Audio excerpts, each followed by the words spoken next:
What's up, everybody? Welcome back to the Peach Basement Show. Ramon's back. Dimitrios makes his. Is this your season 10 debut since opening up the store? Yeah, I think so. Well, you guys stopped by my store. Was there We have stopped by your store, but I think this is the first time you're back at the round table. Yeah, back to the round table. We have got a great show for you guys tonight. We've got Aftershocks, Unholy Grail, American Gothic's Killbox Chicago, from Amigo Comics, Ghost Wolf, The Horde of Fangs. IDW gives us Diablo House and Hanazuki, Full of Treasures. Image's Sacred Creatures. Lion Forge's Cloudia and Rex. And from Marvel Comics, we got Deadpool Kills the Marvel Universe Again, and Spider-Man Master Plan. Plus, we've got a whole slew of really cool indie books that people have sent us to review, plus some great indie artwork that I picked up at EternalCon. Guys, you know the drill by now. I am whiskey equipped. This gentleman is whiskey equipped. Ramon's got his water. And his sweat rag. Because it's hot as balls down here, so let's get this thing moving. Grab your drinks. We'll see you after the credits.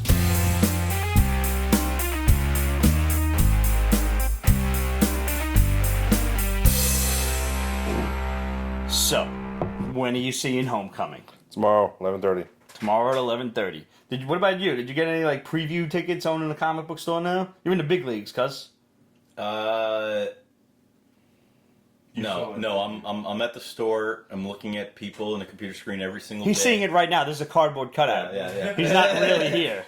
Yeah. I watched. So I'm not gonna have time to see Homecoming. So watch the live action Spider from the '80s. So with Hammond, Peter Hammond. Yeah, Peter Hammond and the rope. The rope, yeah. The rope. And he would always just like tight walk across the thing instead of crawling. And I'm about to watch the Japanese Spider-Man with the giant. Oh yeah, the manga. That's the next thing they're probably gonna do after Homecoming. I feel like. Yeah. Tom Holland and a robot. I was going to try to see it tonight at like 1 o'clock, but that's not going to happen since I'm drinking now and I can't drive to the theater. Don't drink and drive, kids. Seriously. Not good. Burp. So my best bet is to probably see it tomorrow morning. Otherwise, I'm going to have to wait till Sunday because my ass is going to Jersey this weekend. Oh, no. My coworkers have conned me into doing a race for charity with them, like a foot race. I told them my ass is walking. Take Rich with you. But I did, however, get my Reverse Flash t-shirt just for the race. All right. And when people ask, why are you going so slow? I'm going to be like, I'm actually moving through time. I'm moving faster than you can possibly comprehend, so I look like I'm standing still. But I've actually bitch slapped you about 100 million times already, just in the span of this conversation. You'll feel it in the morning. Yeah. I could walk. It's a 5-mile walk I could do. It's a 5-mile jog/run that's not going to fucking happen. So, but the benefits go to the local firehouse, which is pretty cool. So, whatever. And I get free lunch and 2 free drinks by the end of the race. Drinks? Drinks. Awesome. So after all that running, you go to Yeah, it's best time. It's like noon, the sun's beating down on you, perfect time to drink. That's when you're most susceptible to the alcohol, and it doesn't take much. Bring a flask Yeah. while you run. Yeah, truthfully. When you drink, you should. When you drink, you should change to an Iron Man shirt. I might bring maybe I could do that. Yeah. I'm probably just going to bring a tank top because I'm going to be a sweaty beast. Yeah. But I told him already, like, if I get tired around mile 1, I'm just leaving the fucking course, going to take a cab. I'll see you at the finish line. Fuck it. I've seen the way you walk, though. You should be able to do it fast. I'm a pretty fast walker, though. Oh, God, yes. Yeah. That is true. You've seen me navigate around people at Comic-Con. Yep. All right, so I had a lot of kind of books of the week this week. A lot of them. I really enjoyed a lot of the shit I read. So we could just start at the top, and if something really jumps out at me, I'll let you guys know. But I loved Unholy Grail. This one's been being advertised in Aftershock books for a while now. This is a King Arthur shit, but it's a little bit of a twist on it. Merlin's a fucking demon. Yeah. I don't remember that from the original story. Can I just say that Aftershock in general has been putting out some really original, high quality Awesome content. Yeah. They're not holding back. They're not The limiting baby their teeth writers. thing. Baby teeth is nuts. Yeah. I love Pestilence, a zombie outbreak in the fucking Dark Ages. Yeah. That was great. He's going to love Dark Ark. That shit was advertised in this one. It's Noah's Ark, except it's filled with all the monsters. Noah's wasn't the first arc. Noah's wasn't the only arc. And there's like Cthulhu tentacles coming out of the shit. By the way, last time I was at the round table, you guys turned me on to Animosity, I think. How great is that That book? was a really great book. Yeah. Unholy Grail basically sees they talk about Merlin being a demon, and like King Uther is sick, Arthur's father, Uther Pendragon, and Merlin's coming to see him, and this demon-looking thing like calls him over. It's like, "Hey, old man, what you doing?" And he's like, "I am Merlin, son of Satan," and it's like, "I'm Merlin, son of the devil," and the demon gets pissed. Yeah. He's like, son of the what?" And he fucking picks him up by like the neck, and he's like, "I have seen the sons of the devil, motherfucker, and you're not him. You're not them." And he's like, "Please don't hurt me. I'm just a lowly old man who's a liar, clearly." And then he basically fucking throws him down. You hear rips and shreds and screams, and then the demon gets up wearing Merlin. Yeah, that was awesome. That was fucking cool as shit. So Merlin, this demon, has been in control of Camelot from like day one from Arthur's reign, because Arthur was lost somewhere. Yeah, his father sent him away. And presumably maybe he knew what was going to happen with the demon. But that's not revealed at this point. But Merlin keeps telling Arthur to go kill people, kill kings, kill lords and barons, and take their sword and fling them into the lake. Because apparently the Lady of the Lake is also a fucking water demon. Yeah, they showed the Lady of the Lake, who's unbelievably busty, and then right behind her, underneath the water, is this grotesque monster. Do you ever see like that fish that's got the lore on the front? That's like Yeah, sure. Anglefish. Yeah, there was oh man, was it Vampire Hunter D? It was some crazy fucking whacked out anime, and there was a woman on the end of like a tentacled monster. I've seen Vampire Hunter D, so it might be that. But I remember, you could see it. Yeah, yeah. So maybe it was Vampire Hunter D. But I don't think it was really. Think so, but it wasn't one of the more whacked out ones. It wasn't like fucking Legend of the Overfiend or anything, because I never watched those. Definitely wasn't Ninja Scroll. No. The art. I don't remember the artwork being good enough to be Ninja Scroll. Yeah. If anybody out there in Pete's Basement Lands knows what scene we're talking about, chime in. Ramon's got the periscope in front of him. But one of the knights of the round table arrives back. Percival, was it? I think so. With the Holy Grail, thinking that this is going to save everything, and not really the case, because he's... H said it was D. Was D? Yeah. It was D? Huh. So I don't remember that specifically, but... Percival looks around, Camelot's destroyed and everything, and the only thing that is not destroyed is the throne, which I forgot they called it the Siege Perilous. I love that term. Yeah. And he sits down in it, and the reason it wasn't destroyed is because the throne is cursed by Merlin the demon. And we assume Percival is destroyed for sitting on the throne. And now Merlin has the Grail and King Arthur and Excalibur. Unholy Grail. Unholy Grail. Oh, man. This was a fucking good book, man. It's Cullen Bunn. It's the same dude that wrote Harrow County. No, yeah. So we're probably in for a good, like, I'm not going to say it's unlimited, but it's ongoing for now, and we'll probably see at least a good 24 issues of some spot-on medieval King Arthur horror. He's also doing X-Men Blue, Right. which I hate every fucking aspect of the time-traveling X-Men, but that Magneto twist, though, them being led by Magneto... Yeah. He's making it work, unfortunately, for me. It's actually, to me, the better of the X-Men books. I'm not even reading any X-Men books, man. Man. I've tried to stomach them. Oh. I've heard a lot of good things about All New Blues. Wolverine, too. I haven't been reading that, but X-Men Blue is actually really good, especially once they brought in Wolverine's son into that. Ultimate... Yeah, The James. Ken? No, James. the Ultimate... James Hudson from Ultimate Universe. Oh, The Ultimate Universe characters are the new... Marauders, actually. really? Yeah, it's actually really... And there's a Miss Sinister. You guys missed that one? There's I a don't know female what's going on. Sinister. No one knows who she is. She's Malice, looks like, but, yeah. I think Ramona's begrudgingly reading it, but... I'm begrudgingly reading it, not. too, but I now admit it's really good. Thomas Hornack II, thanks for sharing the video. Thanks, pal. As always. And there were a couple of shares on Periscope that I missed. You rock. Thanks, I guys. don't know if you caught them, Ramon, but... No. yeah, But share us, and share us some more. yeah. Tour us Thank out. you so much. We always appreciate that. You Share it guys are the twice, if you can. best. Right. Share it, and then take a picture of sharing it and share that too. Yeah. So, like I said in the beginning of the show, we have a storm of indie books that people have sent us that we've read. And, you know, it's funny. Normally, when we get indie books, sometimes they're okay. And sometimes, more often than not, you really got to struggle through them. Yeah. I did not find that was the case with these. Oh, wow. First of all, our good buddy Dimitrios gave us Millenials. I don't know if you've had a chance to read this. I never read It's an okay book. Is it okay? Yeah. They even put me Who's in it? You're in it? I'm in it, yeah. I'm in I it know briefly, you. yeah. Okay, all right. I had magnetic powers, which was like, okay, but like, whatever. But, Like a magnetic personality or like literal no, powers? like literally magnetic Oh, powers. so repulsive personality, magnetic powers. But maybe that, you know what, that could be like an interesting twist to my powers. Like I can, you know, draw things in, but I also repel people with the best of them. It's good. Because I'm an asshole at heart. You always said you wanted magnetic powers. I know, but I've upped it to telekinesis. Because there's not enough iron in the body on a regular basis for me to like crush somebody's brain if they're pissing me off. I mean, according to the X-Men movies, there is. Yeah. Well, according to the X-Men comics, there is. The movie, she at least had to inject him with the extra iron. That's true, yeah. Burp. Okay, guys, the big secret is Dimitrios actually writes Millenials, the comic. That was the big secret that we were building up to there. That was the spoiler. We happen to have the newest issue 3 here, which me and Roger make our debut in. Why don't you tell everybody a little bit about it, just in case they don't know yet? So Millennials is about the most feared and hated group on the planet, Millennials. They're hunted down. We established the first issue. They're hunted down by for their college debt.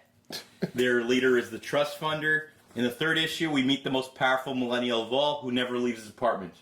Right? They call him on missions. They ask him to come out. He's powerful, but he never. But you know, it's like he's always late, and he's always kind of seeing what else there is to do. Maybe. Yeah. And it's he always makes excuses. So at this in this particular issue, Pete's filming a live superhero battle actually for the first time live in Brooklyn, I guess. Oh, Flushing, actually. It's happening in Flushing. And, it's a little, no, I don't know if you guys know. I go to Queens every now and then. There you go. So, Flushing. And, he's killed, actually. And, we had the story written where Pete would get killed or live. But thanks to, Jarek. Thanks to Jarek, he was saved, actually. And so we gave him magnetic powers, and he, kind of saved himself. Explain that a little bit more. So Jarek kicked in. Kicked in on the Kickstarter enough to finally save me. Pete. Yeah, there's like a couple people kicked in, but Jarek. Because my own donation was not nearly enough to save my own life. Yeah, that's true. Couldn't save my own skin. Basically, I just got robbed. It was really, we had a great, I mean, you might put in the trade, but like, we had a great death scene. I mean, you were spitting out blood, your internal organs were like unrepairable. I mean, definitely you would have had a telekinesis. I was comic book dead, clearly. Yeah, you're comic book dead. Yeah, you would have resurrected as a phoenix in that alternate reality. So basically, like, I would say, like, the exact definition of millennials is, I believe, technically anyone from like 86 or 87 and later. You heard the new term? Exennials? Yeah, we're actually toying with the. I prefer that anyway because if they have to label me, I'll take it because we are midway between Generation X and these assholes. You know what? We've been toying the idea of introducing the Exennials into the book, and we were going to take all of the dead X-Men and make parodies versions of them. And when you think about who's actually dead, it's a lot of major characters. There's a lot of X-Men. Jean Grey, Cyclops, Wolverine, Professor X, and then we're gonna put in Thunderbird, right, as like kind of the lead character and stuff. Banshee also, right. We actually had Banshee. As a matter of fact, this might still happen. Actually, Banshee we were gonna call Guinness. Cyclops we were gonna call Oakley's. Like basically, these guys would wake up in the Millennials world with no memory of who they were. Can I make a suggestion? Yeah, go ahead. Instead of Jean Grey, gender swap it and make it John Gray, Gray instead. John Gray. We were gonna call her Wendy's because she would see the first red-haired person is a Wendy's. So like everyone was named after like a brand name thing. It was Wendy's, Bailey's, Oakley's. Wolverine was gonna be like Jack Daniels, something like that. I think something that he would drink. But like Jameson. His name was Jameson actually, right? And Banshee was definitely Guinness though. But like the idea is that like they're in this world now because they're dead in the Marvel universe, Until Marvel decides to bring him back, essentially. And then you can kill them in Millennials. Once Marvel brings him back. Just trade it off. Yeah. So how soon can we expect issue 4? Because I know I was waiting very impatiently for issue 3. I know, it was like over a year, I think. But issue 4 is actually, we're coloring it right now. I would say maybe August or September. Cool. Yeah. And Sir Gryphon, our boy, does the art. He's coloring it. Guillermo Villarreal's doing the pencils on this one. Okay. The main artist in the series. And on this one, our boy Tony Wolf did the cover, He right? did the cover. Yep. Tony Wolf did the cover, actually. Our Vision tribute, Avengers 57. Yeah. Absolutely wants a copy. And where can we get a copy of... anyonecomics.com, my comic store. It's Anyone Comics. Pete's Basement fans drop Pete's name for a discount. You get 10% off your purchase. We got any books? The website might not be working, so just email or call the store using the website if it doesn't work, alright? That's amazing. Usually, if you drop his name at Midtown Comics, they actually add 10%. Yeah. Oh, man. All right, so what was American Gothic Killbox Chicago? This is the second Killbox that's come out. This is volume 2. Yeah. It's also a movie, apparently. Is it? Did you know that? It's like No. a cult movie, apparently. I was looking this up, actually. when If I was I'm not reading mistaken, American Gothic has done that before. They've taken, like, movies that pre-exist and then made sequels in the comics. Right. Hatchet. Yep. Pink Ginger Panther. Dead Man. Ginger Dead Man, yes. Yeah. So is Killbox. They even did a actually. sequel to, if I'm not mistaken, if it's the same company, they did a sequel to Clash of the Titans. Not the fucking later 2010 movie, Not but the Wrath of the original. Titans, the original. Yeah. I don't know. I don't remember that one, but yeah. Blue Water did one sequel. Maybe that's the company I'm thinking of. Yeah, maybe. Then they're done. Blue Water isn't going to be putting out anything. After they put out their Lady Gaga one-shot and their Oprah Winfrey one-shot. Is that a true story? It's a true story. 'Cause I can never tell with you. Yeah, me either. I can't tell myself either now. So what is this one? I drink to remember. All right, if you remember, which I didn't.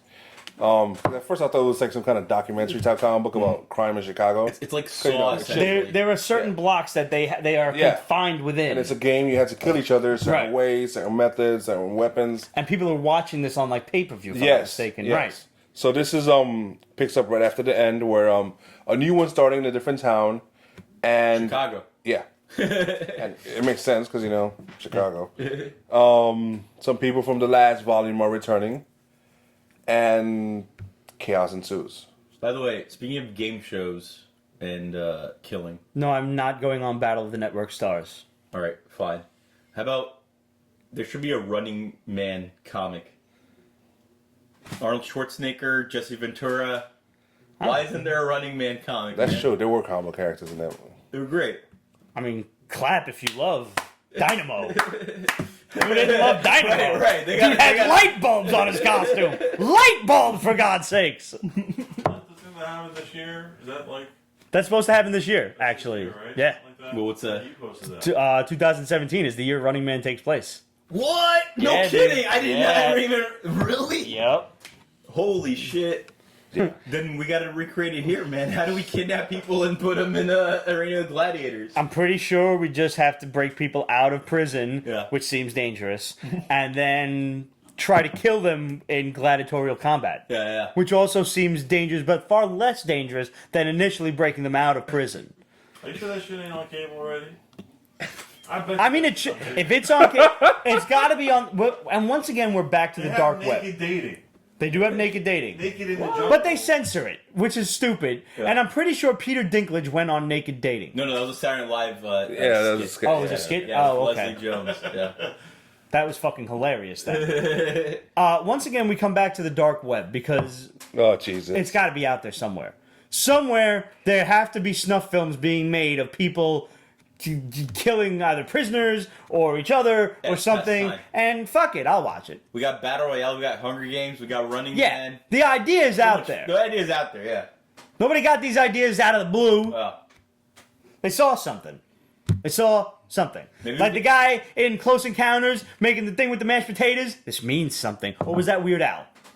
That was weird. That was Weird Al. But what was the guy doing? Was he making mashed potatoes too? No, he did. Yeah. See, that was not a parody, but just a total retelling of the exact same scene Uh-huh. in UHF. Yeah. Just out of context, which made it funny. Jamie Smith, what's up? What's up? That's what Jamie Smith said. Daniel Blank, so what you want to do is the show Russia is putting up, which may kill people. I don't know what you're talking about, Daniel Blank. But if the Russians have got the right idea. Yeah, as soon as you said Russia, Yeah, we Ru- definitely. Russia I'm would fully totally behind do that. this. I would have guessed Dubai. I'm guaranteeing. Nah, they're too rich to even fucking worry about that. Maybe Japan, they have like weird game shows. I know Russia has like They have Siberia. kid Period. MMA, and that's Siberia. special. Yeah. Kids getting maimed. Did you say? Kid MMA. Kid MMA. Where in Dubai? No, Russia. In This Russia, doesn't- they have kid MMA. Yeah. Holy crap! Don't they also have That like makes sense. Are there Vegas battle like knights and shit, like battling with swords and Shit, armor? I've seen something like that. It's like they compare it to Game of Thrones. Yeah. That's It's I like don't Game know of what Thrones though. meets MMA. It's Yeah. like you're in fucking full knight regalia, Wow. swinging swords at each other. I totally want to see a Game of Thrones Junior though, like they do like a Nickelodeon Game of Thrones kids like cartoon. Shit, Game of Thrones is 2 weeks away, Game of Thrones is 2 2 weeks weeks away. away. Less than that. and this weekend is It's Castlevania. actually next Sunday, 16th. wow. And Rick and Morty is end of the month. Any Rick and Morty fans? Castlevania actually starts tomorrow. Yeah. Oh, anybody the cares. Warren Ellis Yeah, Castlevania? dude. Oh crap, Netflix. Yeah, dude. Oh, I'm watching them. Really? Oh. The guy who killed off Shipwreck in the G.I. Joe movie, what was it called? Remember the G.I. Joe? He did a G.I. Joe movie where you get like 10-minute clips in every action figure. It was like the last one. It starts off with Shipwreck getting murdered, and then everybody's taking down Cobra. And Not in the DIC. Oh, you mean G.I. Joe Absolute. That was good. With the Maybe. fucking crazy ass battle between Snake Eyes and Storm And Storm Shadow? Shadow, yes, Yes, that's the one where yes. he fucking was he killed The jumping sword attack. he cuts his tendons or something like that, or his wrist or something like Yeah. that. Yeah. That was awesome. So good. Starts off with Shipwreck's death, man. He was the comedian of that story. Shipwreck was awesome. Shipwreck was one of my favorite characters. I think that's why I blocked that out of my head. I'm sorry, man. It's alright. It happens. Must be the open shirt and the parrot.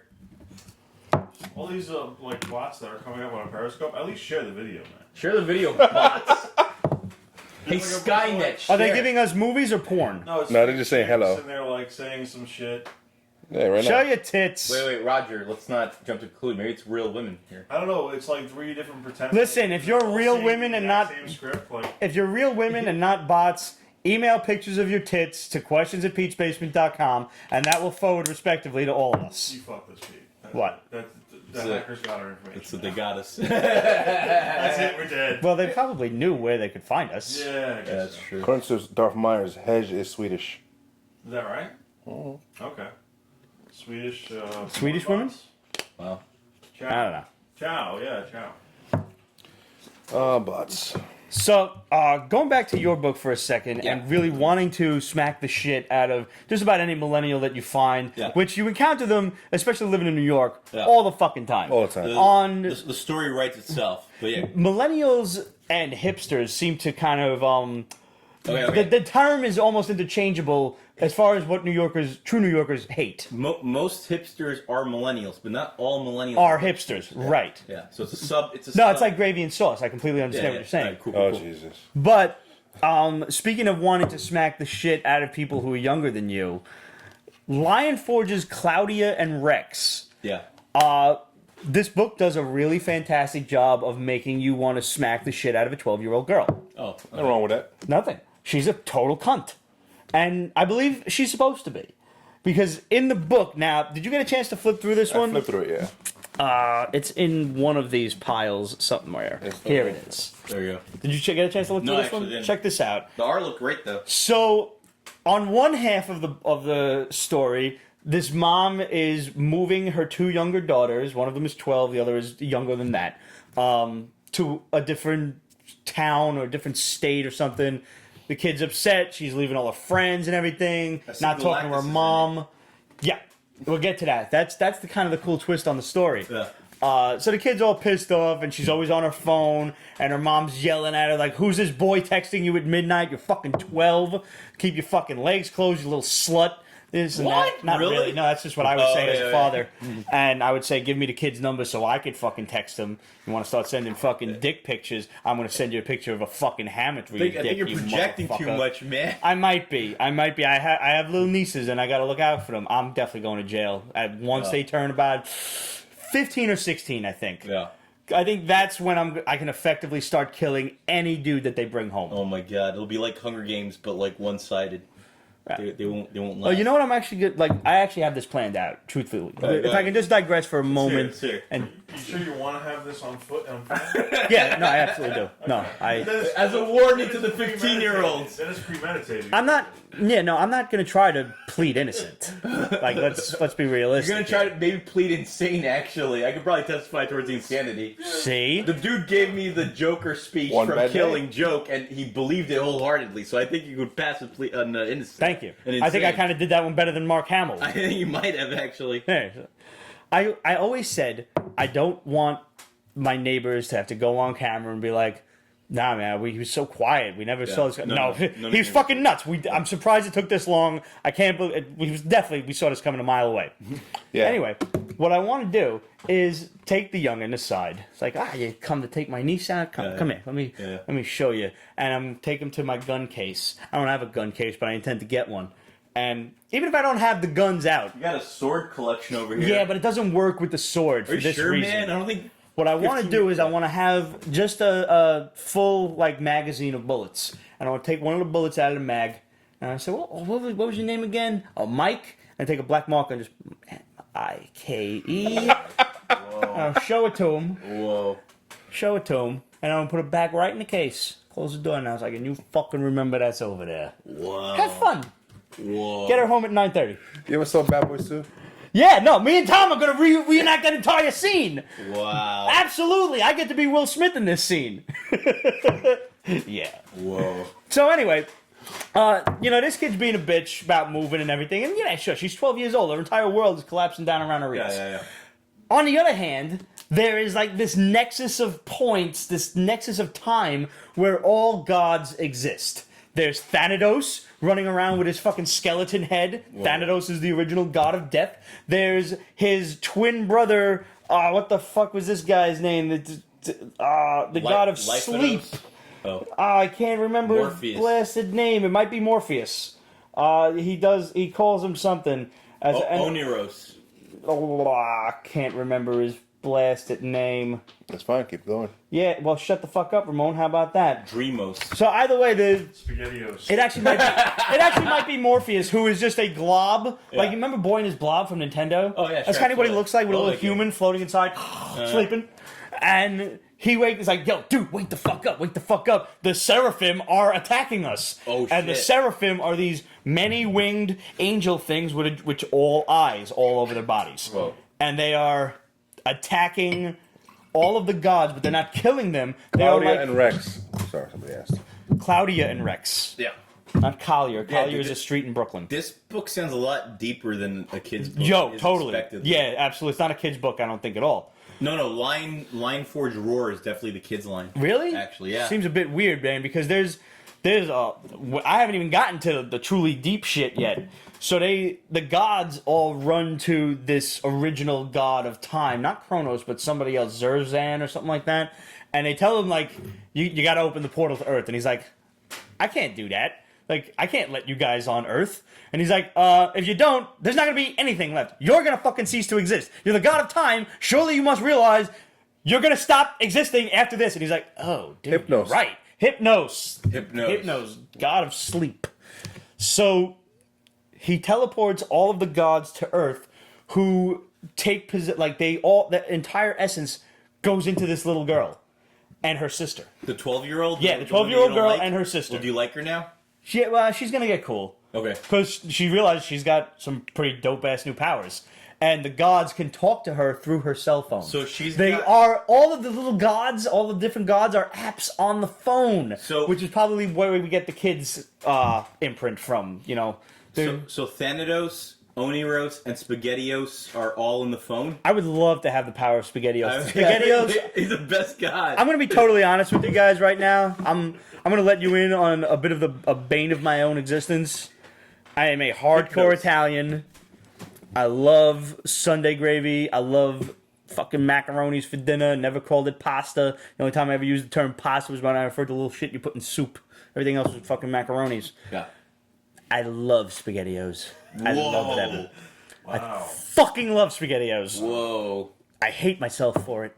I do. SpaghettiOs. But SpaghettiOs. I honestly feel better admitting it to millions of people. Yeah. I feel kind of relieved. What was the raviolis in a can? What was that? That was like Chef Boyardee. Those I don't like. Oh, yeah. Those don't I count. never had The- SpaghettiOs. Those are those. The meat inside those raviolis Yeah, is something they're else like- entirely. I don't know what that There's is. so much sodium in that little piece of meat that's in that ravioli. I don't know what that is. Some kind of rat. But It's fine. Yeah. What do you So- expect from a can? But now, the truly deep part about this book Yeah. is the seraphim are, these many-winged angel things Yeah. that are not killing these gods Yeah. for the sake of killing them. They are absorbing their powers, their essence into the one wave form. The one wave form wants to be the only god. Wow. So there's your time. Wow. Yeah. Wait, so that's a Galactus thing? It's a bit of a Christianity thing. Whoa. Because the seraphim... Dude, did you notice that there's a large... Oh yeah, lamp? dude! They send like some Incan fucking god after this little girl, and he looks like fucking like an Incan Galactus. Yeah, it looks like an Incan Galactus, man. Yeah, but these fucking they don't call him God. They don't call it God. They call him the one wave form. And he's like, he's taking over. He's taking everyone's essence. You're gonna cease to exist. So he sends them to Earth, and they all end up in this little girl's cell Earth. phone as apps. I love it. Apps. That's awesome.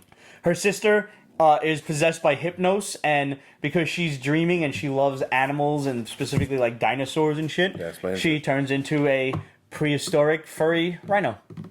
Because that's what she's... And the Thanatos makes it a point to say, well, whatever your sister's dreaming about, my brother will make real. Did you guys get a chance to review Blessed Earth, Judge Dredd? No. Oh, wait. I think we did talk about that a couple of weeks ago. Ulysses Ferrinus, that's the guy... he's a top name here. I'm not sure if he's an artist or writer, but he was... Yeah, it doesn't designate They don't who specify. does It's what. interesting, actually. Yeah. So I just put creators, like creators. these three people. I thought this was a fucking dope book.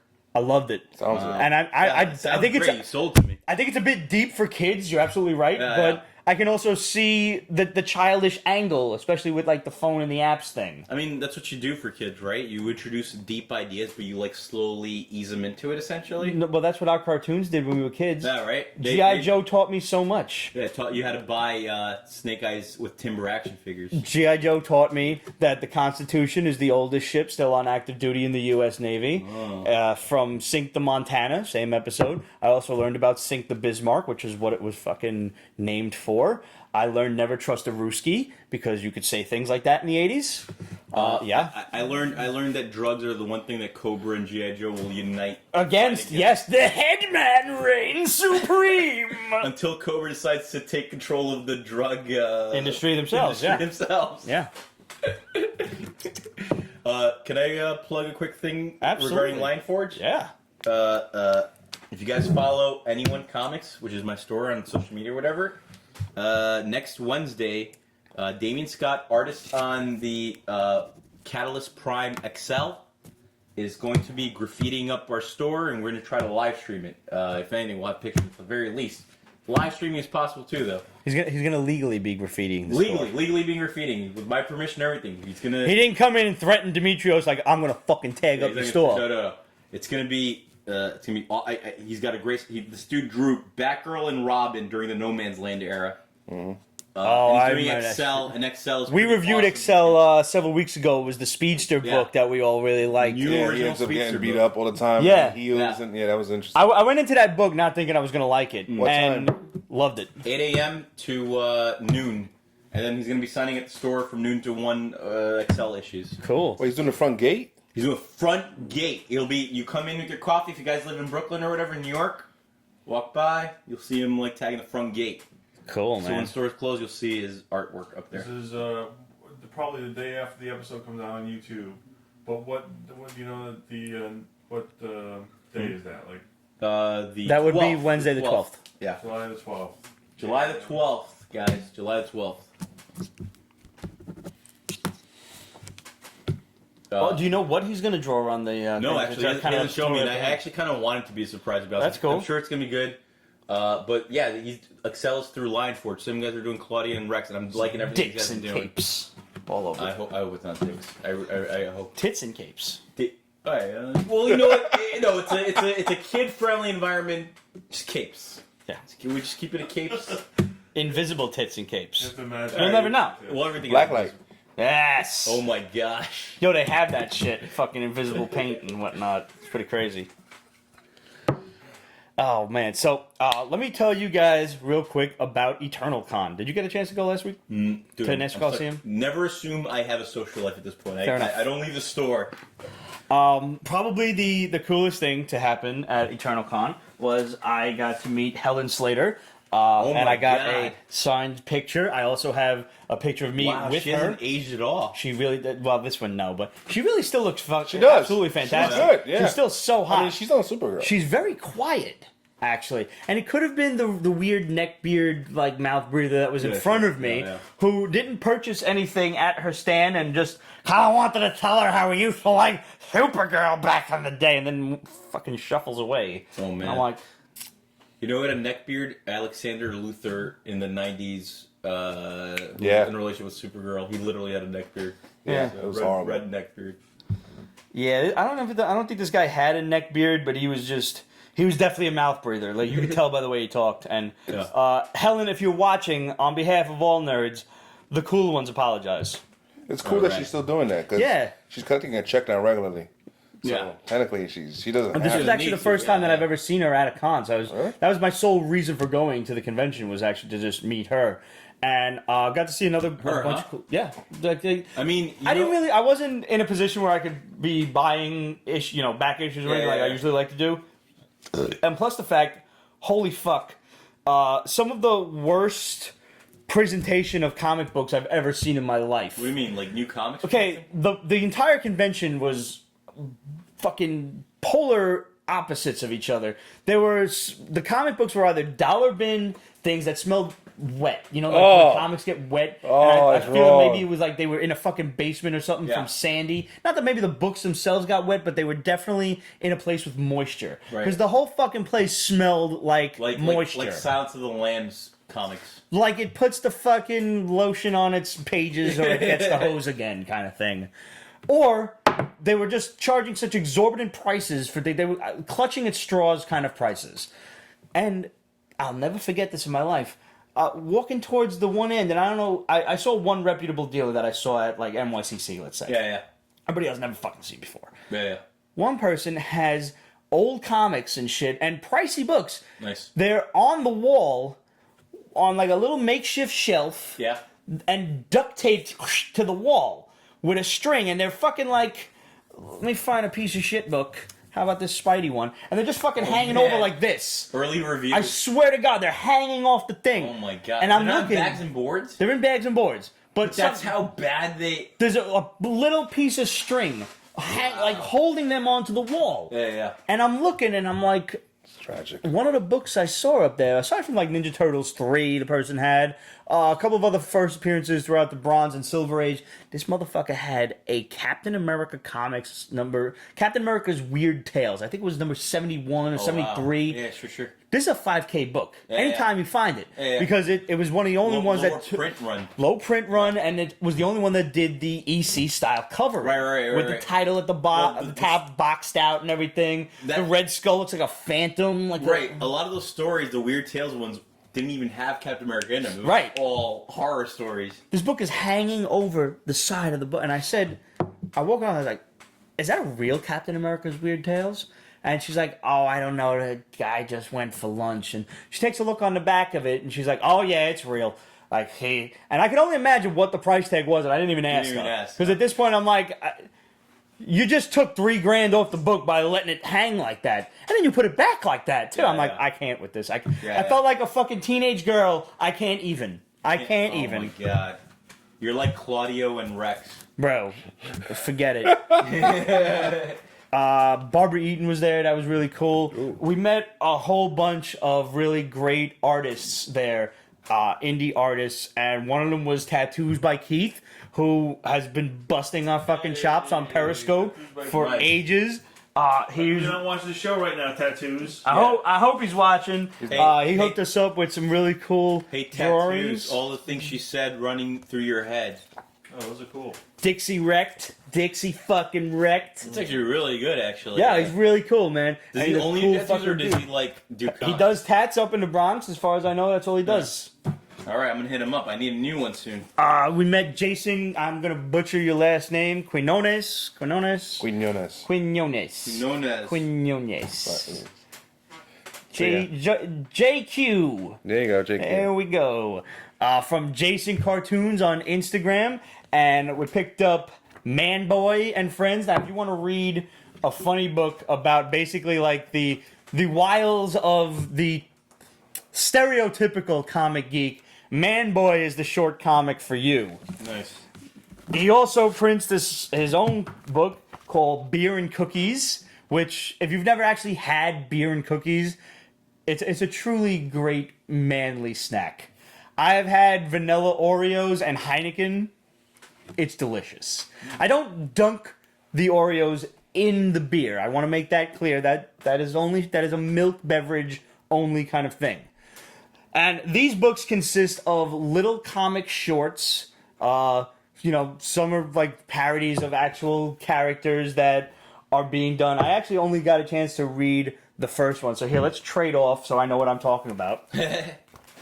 One of them was like this episode of the Super Friends where Superman is telling El Diablo, like, yo, man, you're an immigrant. I need to see your papers before I can let you into Justice League, or we got to kick you out of the team. And another one, I'm going to save this one for last because that one actually upsets me on a regular basis. This one with the little bastards, little kids, is truly hilarious. Oh, wow. Got Mr. Peanut goes on a date and realizes too late that his girl is probably allergic to him. Oh my god. Yeah, fat comic book chicks. And a Clockwork Orange Jack Kirby. How Nice. great is that? Nice. Yeah.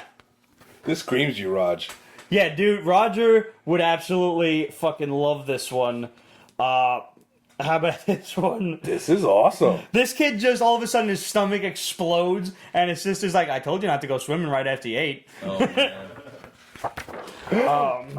Avengers Assemble. We see what it is. Yeah. Oh, it's so wonderful. That's yep. Oh, this is good me see. stuff. Wow, they're all minorities. And the Afro pick across the underneath Avengers. Oh my gosh. You've got the Punisher as a kid sticking up for his friend who's getting bullied. He blew the kid's head off, and he's like, well, Frank, I was really just thinking of more like a stern talking to. And, it's little stuff like that. And he's also got this one kind of autobiographical comic that finds its way throughout the book. And it's all about his life as a graphic artist working in the fashion industry. So that one really kind of hit home, Jason. man. I'm going to tell you that one right now. I kind of want to go and set my building on fire. Honesty. So make sure you guys hit Jason up at Jason Cartoons. Tell him that you saw the books and you want to grab a couple because these are pretty fucking funny. And I'm going to loan these to Roger right after this because if anybody... You know what this is, dude?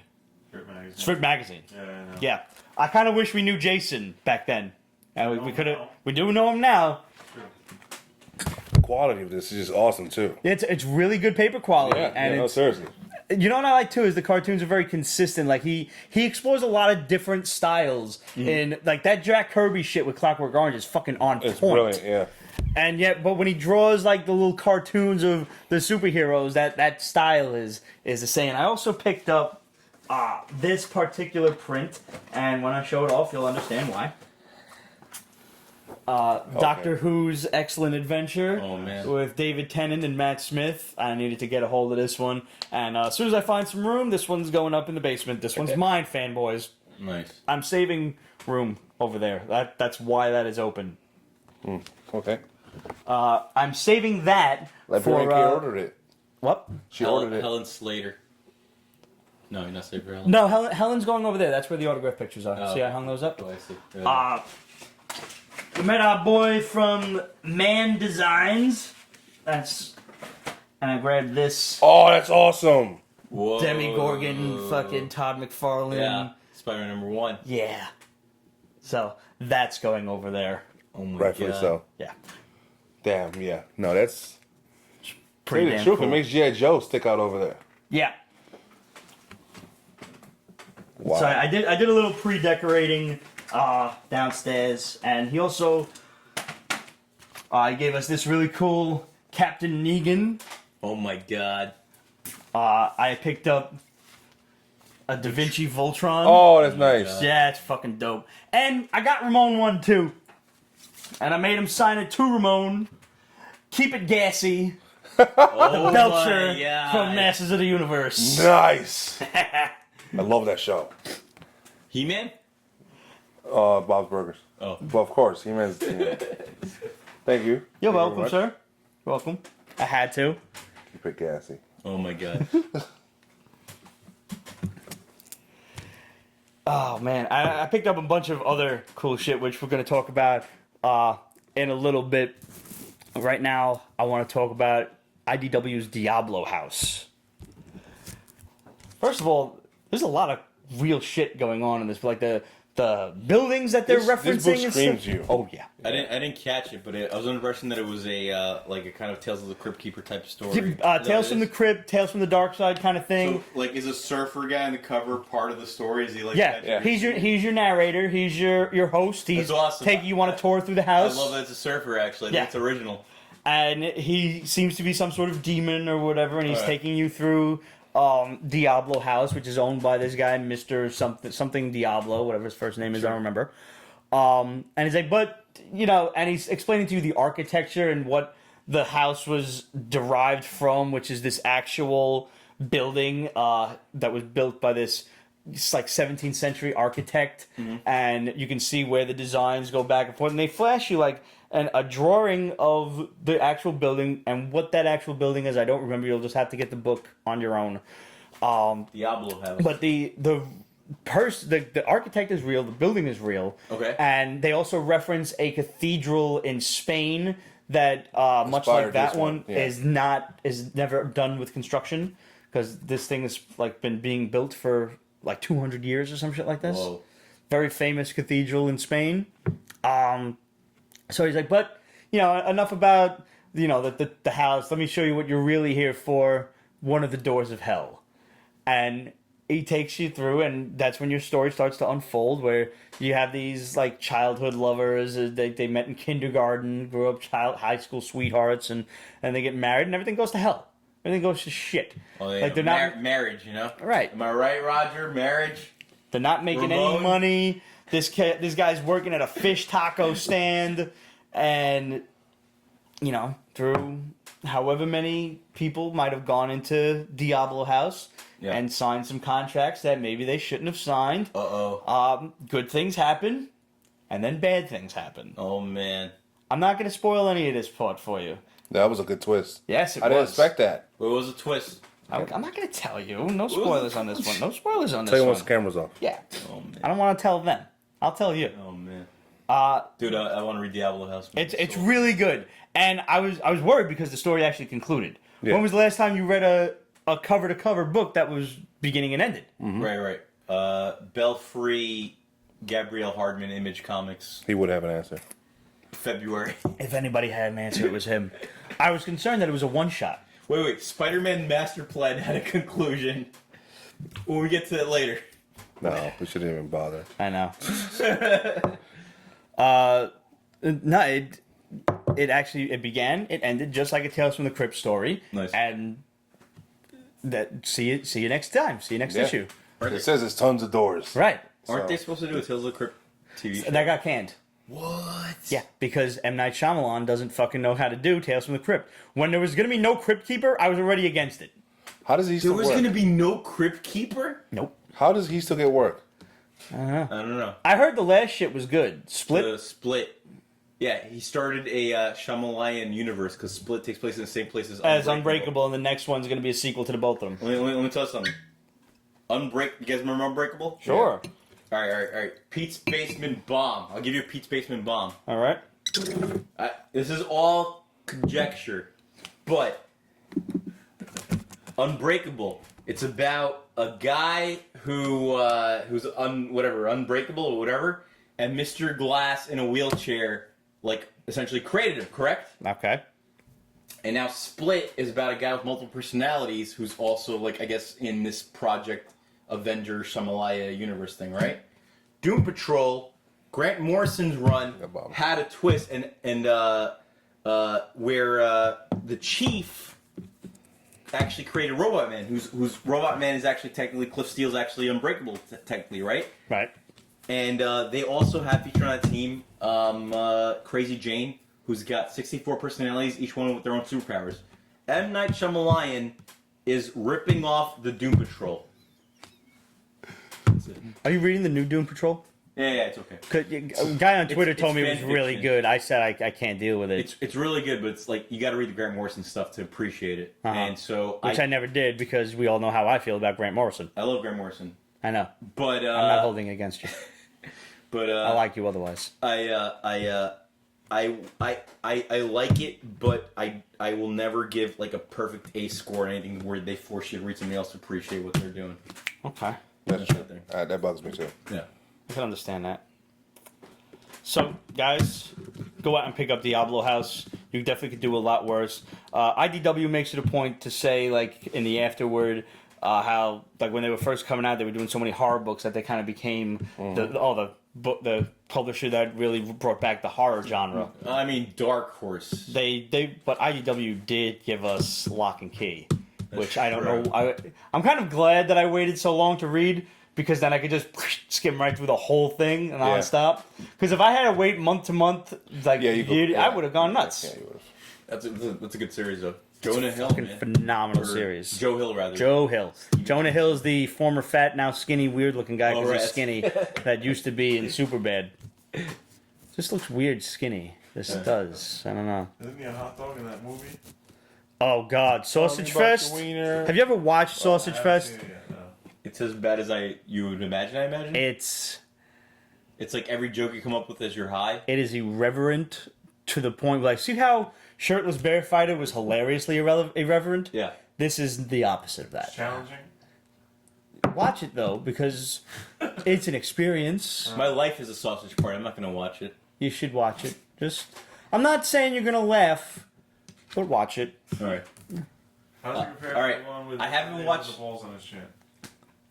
Oh no, that's funny. Yeah? That's funny. I still haven't seen that. Movie 44 or 45, whatever it is. Something. 43, I think. Some shit like that. Movie 40 something. Hugh Jackman, balls on his chin. Bolchinian. It's great.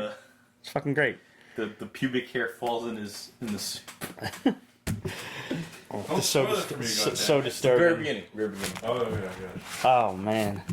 So from our buddy Nick Melanchek, we got Whitecell Inoculation issue 2. Now we did an interview with Nick several months ago when he did issue 1. Now Nick writes and draws this shit all on his own. He's got his own style.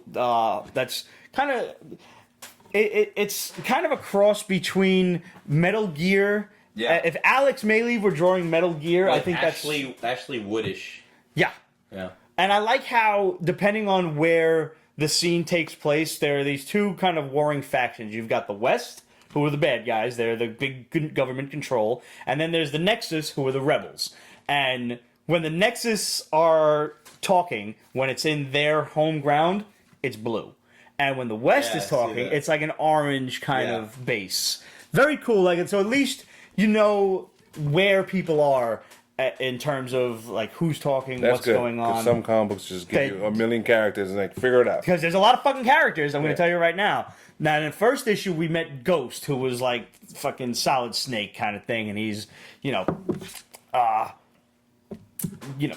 an agent for Nexus, and he's like lost now. We don't know what happened to him. So fast forward, and now we have this new guy, Agent Axis, who goes to rescue this woman, Dr. Beckett, who was kind of she was like one of those like Nazi scientists who defected or whatever. So she escaped. Okay. Yeah, my neighbor's not a scientist. She ran away from the West, but you kind of get the idea that she was being forced to work for them because their conditions were not well. Yeah, like not my neighbor. They were not allowed to sleep or anything. They were like being forced to work or you die.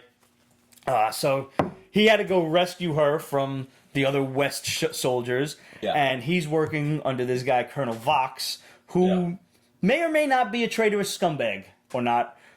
You catch him in one scene talking to one of like the generals of the West, this guy Malavac, who kind of looks a little bit like V from Vendetta. Oh, nice. Like he looks like he's got this kind of weird fucking mask on. Yeah. Okay.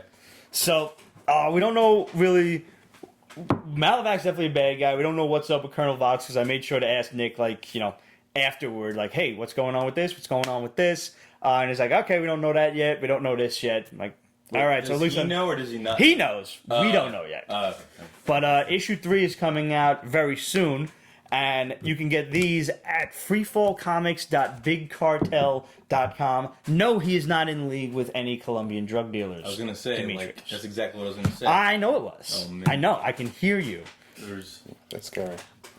I enjoy this book because I don't really like too many government intrigue books, but the idea of like a post-apocalyptic future and 2 kind of warring factions makes me think of Brave New World and how there's the one regular government that's oppressing the people who don't want to live in that world, and that's kind of... Rod, you okay? Yeah. Okay, you made a very strange face just then, and I wasn't sure if it was because of Aldous Huxley or... That was a nasal yawn. I was yawning right through my nose. I've tried to do... Isn't that fascinating when you do that? Yeah, it is. I know why Roger did that. Because I was talking. But it distracted because I saw him and I thought he was wincing in pain. I thought maybe he had a fucking severe case of like bunion foot or I something. appreciate that. My theory is he's part of the Cuban drug cartel. That was reverse. I was snorting cocaine from my throat to my nose. Knew it. Which is where you keep it if you're in the cartel. Yeah. Right. That's I a good knew point. it. They'll never look there. They always look in your ass. Exactly. Something's in the Cuban drug cartel. Even if it's not this, I knew something was in the Cuban drug cartel.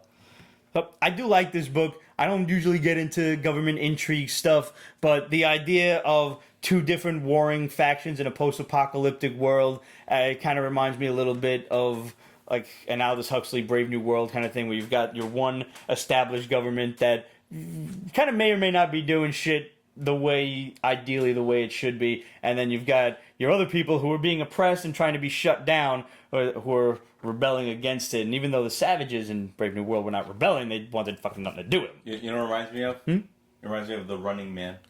It's a little Running Man-y, actually. So it's definitely that kind of future. Yeah. The West probably has that on the TVs there. Yeah. Okay, cool. If they have TVs, I'm sure there's a Running Man show. Right. It doesn't count if you purposely make the same reference twice in a show. if we just happen to do it. I just thought of it. No, I forgot we referenced it earlier, Roger. Roger, I forgot we even talked about it before. That's very suspicious to me. I don't know if I believe that. So we got a favor from one of our fans, Jose Fernandez, who is the creator of a comic book series called Darkfox. And now this is my favorite kind of favor. You know why? Why? Don't cost you nothing. All it costs you is about 10 seconds worth of your time. So what I want everybody, all the Pete's Basement fans to do is go on www.pulsar-entertainment.com/contest and find the comic Darkfox and just give it a vote. You may have to actually sign up for it to vote. So, just fill out the form or whatever. It doesn't cost you nothing. They'll send you an email. You verify it and go vote for our fans comic, because that's what the Pete's Basement fandom is all about, is we'll look out for each other, we'll help each other out. Jose is actually going to the Joe Kubert School of Design. Oh, awesome. So this is not going to be some shitty comic book. He sent us some covers, which are popping up on screen right now. Unfortunately, I don't have a physical copy in front of me because it's not done yet. But I think that's kind of what the voting is for. Is which one maybe Yeah. But make he gave a us dream come true. He gave us kind of the rundown of it, and it's the story of this kid from Brazil called Joaquim, and his family and his entire village gets killed by these aliens who come down and kind of invade shit and just start fucking everything up, stealing our minerals and stuff to use for their spaceships, like Independence Day kind of thing. Yeah. But not quite as grandiose as they did. They just kind of came down one ship, like boom. That's the sound of the ship landing. Boom. Like and they live. And that's actually, it's funny you mention that, because now they start living amongst us. What? And we don't know that. We thought they left. That's the sound of the ship leaving. He says thank you. Oh my gosh. All right. So Joaquin thinks that the ship leaves, and all while he's hiding out from the aliens, he finds this cool staff. And the staff is from this ancient god known as the Darkfox. And the one dude, conveniently, truthfully, left alive in his village is the elder, who actually knows the story and can teach him to use the fucking staff. Because he falls down the hole, just think like Batman, and he gets fucking finds the ship. And so he's taught how to use the staff and become the Darkfox and get the powers of this ancient god. and he starts stealing from rich people to kind of give back to his town, which is now downtrodden and destroyed. So kind of like a little bit of Robin Hood there. Yeah. And eventually, he accidentally winds up stealing from the aliens in disguise as people. So now they realize that, oh shit, this dude's got the staff. That's what we've been looking for the whole time. Black Fox. So now, this is when the superheroing starts Dark in Fox. because Darkfox. Yeah. So now they send this dude Deathclaw, who's like the one of the alien race called the Mace. He goes after him and superhero stuff. Awesome.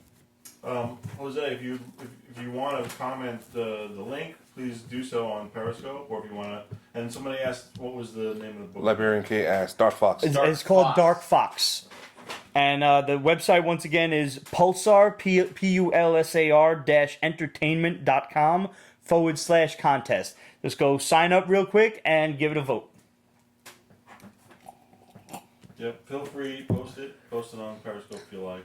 But it won't stay on Periscope, so you could also post it onto the live Facebook feed in the comments, and that'll actually stay there. Yeah. It doesn't stay on Periscope if you like fast forward through the thing. It's still. It'll still pop up, but I don't think it's physical. I don't think you can click the link, can you? I've never actually watched anything on Periscope. We'll find out. Well, next time somebody sends you some tit porn, fucking click it. Yeah, click it next time. What's the worst that could happen? It Yeah, fucks up your phone and fries your motherboard? You can get another one. I have no idea what you're talking about right now. All right. He's a motherboard fucker. For a fucking motherboard? I mean, it used to be easier back in the day. Those ports were wide. Oh. Yes. Yes, they were. Now they're tiny. You ever fuck with Raspberry Pi? That shit. Hey, lady! You ever have your asshole eaten out by a fat man in an overcoat? What's that from? Where's that Jane from? Silent Bob. Oh, I remember that one. Yeah. Oh, You fucking heathens. this is a late night, man. You disgust me. Late night, I man. worked all day. This man owns a business now. I saw Clerks Can't too, know man. Stuff. Look at him. He's a broken man. Broken. I'm a shell of what I used to be on this show. That's the All right, face so- of a business owner. Let's get a little bit of shit I over with. signed the wrong contract in, what was that book called? Oh, yeah. Diablo House, man. I signed the wrong contract in Diablo House. Yeah. And I own my own business now. You look like you've just been saying, like, hey, you kids, stop doing that for 6 hours. I've been saying that, and the kids are 30 and 40-year-old men. I have been Hey, you doing kids, this isn't a library. that. I've been saying that to 40-year-old men all day today. Hey, you kids, the pizza place is down the block. Yeah, it is. It's 2 stores over, actually. And I've been saying that. I feel you, Absolute man. says I feel she you. can't believe you haven't seen Jay and Silent Bob Strike Back. That was years ago. I don't remember. I Years haven't ago- seen any of those movies. Plus, it was There's been so plenty of stupid. good movies that came out since then. Get Out came out since then. Logan came out since then. And Guardians of the Galaxy 2 came out since then. All right, So, best movie in the last 10 years. best movie in the last 10 years. That's been the last 10 years. Jeez. Turtles, the Teenage Mutant Ninja Turtles, Out of the Shadows. You disqualified. Avengers. Yeah. Like, you can't watch that shit 35 times in a row. You can watch that 35 times, right? Yeah, you can, but I don't know if it's the best. It's the first one that popped into my head. What do you got? I don't know. That's I have to think about it type of question, to be honest. Let's do it for real. Like, 10 years. non-comic Shit. movie. Non-comic book movie. Non-comic book movie. Non-comic. I don't even know I've watched one in the last 10 years. All right, now we're gonna have to wait till next show because now I gotta have to think about this. Think about that. John Wick was good. John Wick was good. It's gonna be a comic book soon, though. Dynamite. Yeah, Yeah. of course. Yeah, actually, Of course it's I saw a preview of that and I thought it was just fan art. It's unfortunately it's real. Dynamite hurts my feelings so much. I know. Yeah, They've really gone. Yeah, it's just. Hey, Monk's joining us. Hey, Amy, how are you? Better question. If they were going to make a new Highlander series movies, who would Joe Pesci play? What? The Joe girl. Pesci's gonna be a watcher. Ramirez. No, Joe Pesci's gotta be a watcher. He's like, Highlander. Dude, Yo, this guy's over in Bushwick and he's cutting fucking heads off. here's the thing. In the first Highlander movie, you have a guy named Ramirez who's Egyptian and has a Scottish accent With a Japanese sword. with a Japanese sword. Yo, man, he's been around. Joe Pesci can play an Italian accent guy who's Egyptian, living in Scotland with a Japanese sword. Yep, that's it. A reboot of Highlander. Who would play Highlander? Who would play Highlander? Joe Hill. Now that he's No! Jonah Hill. Now that he's skinny. And don't say John Cena. I wasn't thinking John Cena. I did immediately think of The Rock, though. The Rock would have to play the Kurgan. Yes. Yeah, dude. He should do more villain stuff. Yeah. The Kurgan in the church, man. Can you imagine The Rock doing that scene? Honestly, you know who I could really see? Sebastian Stan. As Highlander? Absolutely. I could see that, So, actually. the Kurgan for him then should be Carl Urban. I could see Carl Urban doing it too as a good guy. Carl Urban's not big enough to be the Kurgan. What? Carl Urban's not big enough to be the Kurgan. Oh, come on. Give him 6-8 months. All right. No, I mean big enough. You know who's an underrated actor who could totally do Highlander, Duncan MacLeod or whatever? Fucking Paul Walker. I just watched Fast and Furious 2. Paul Walker's dead. Damn. Wait, what?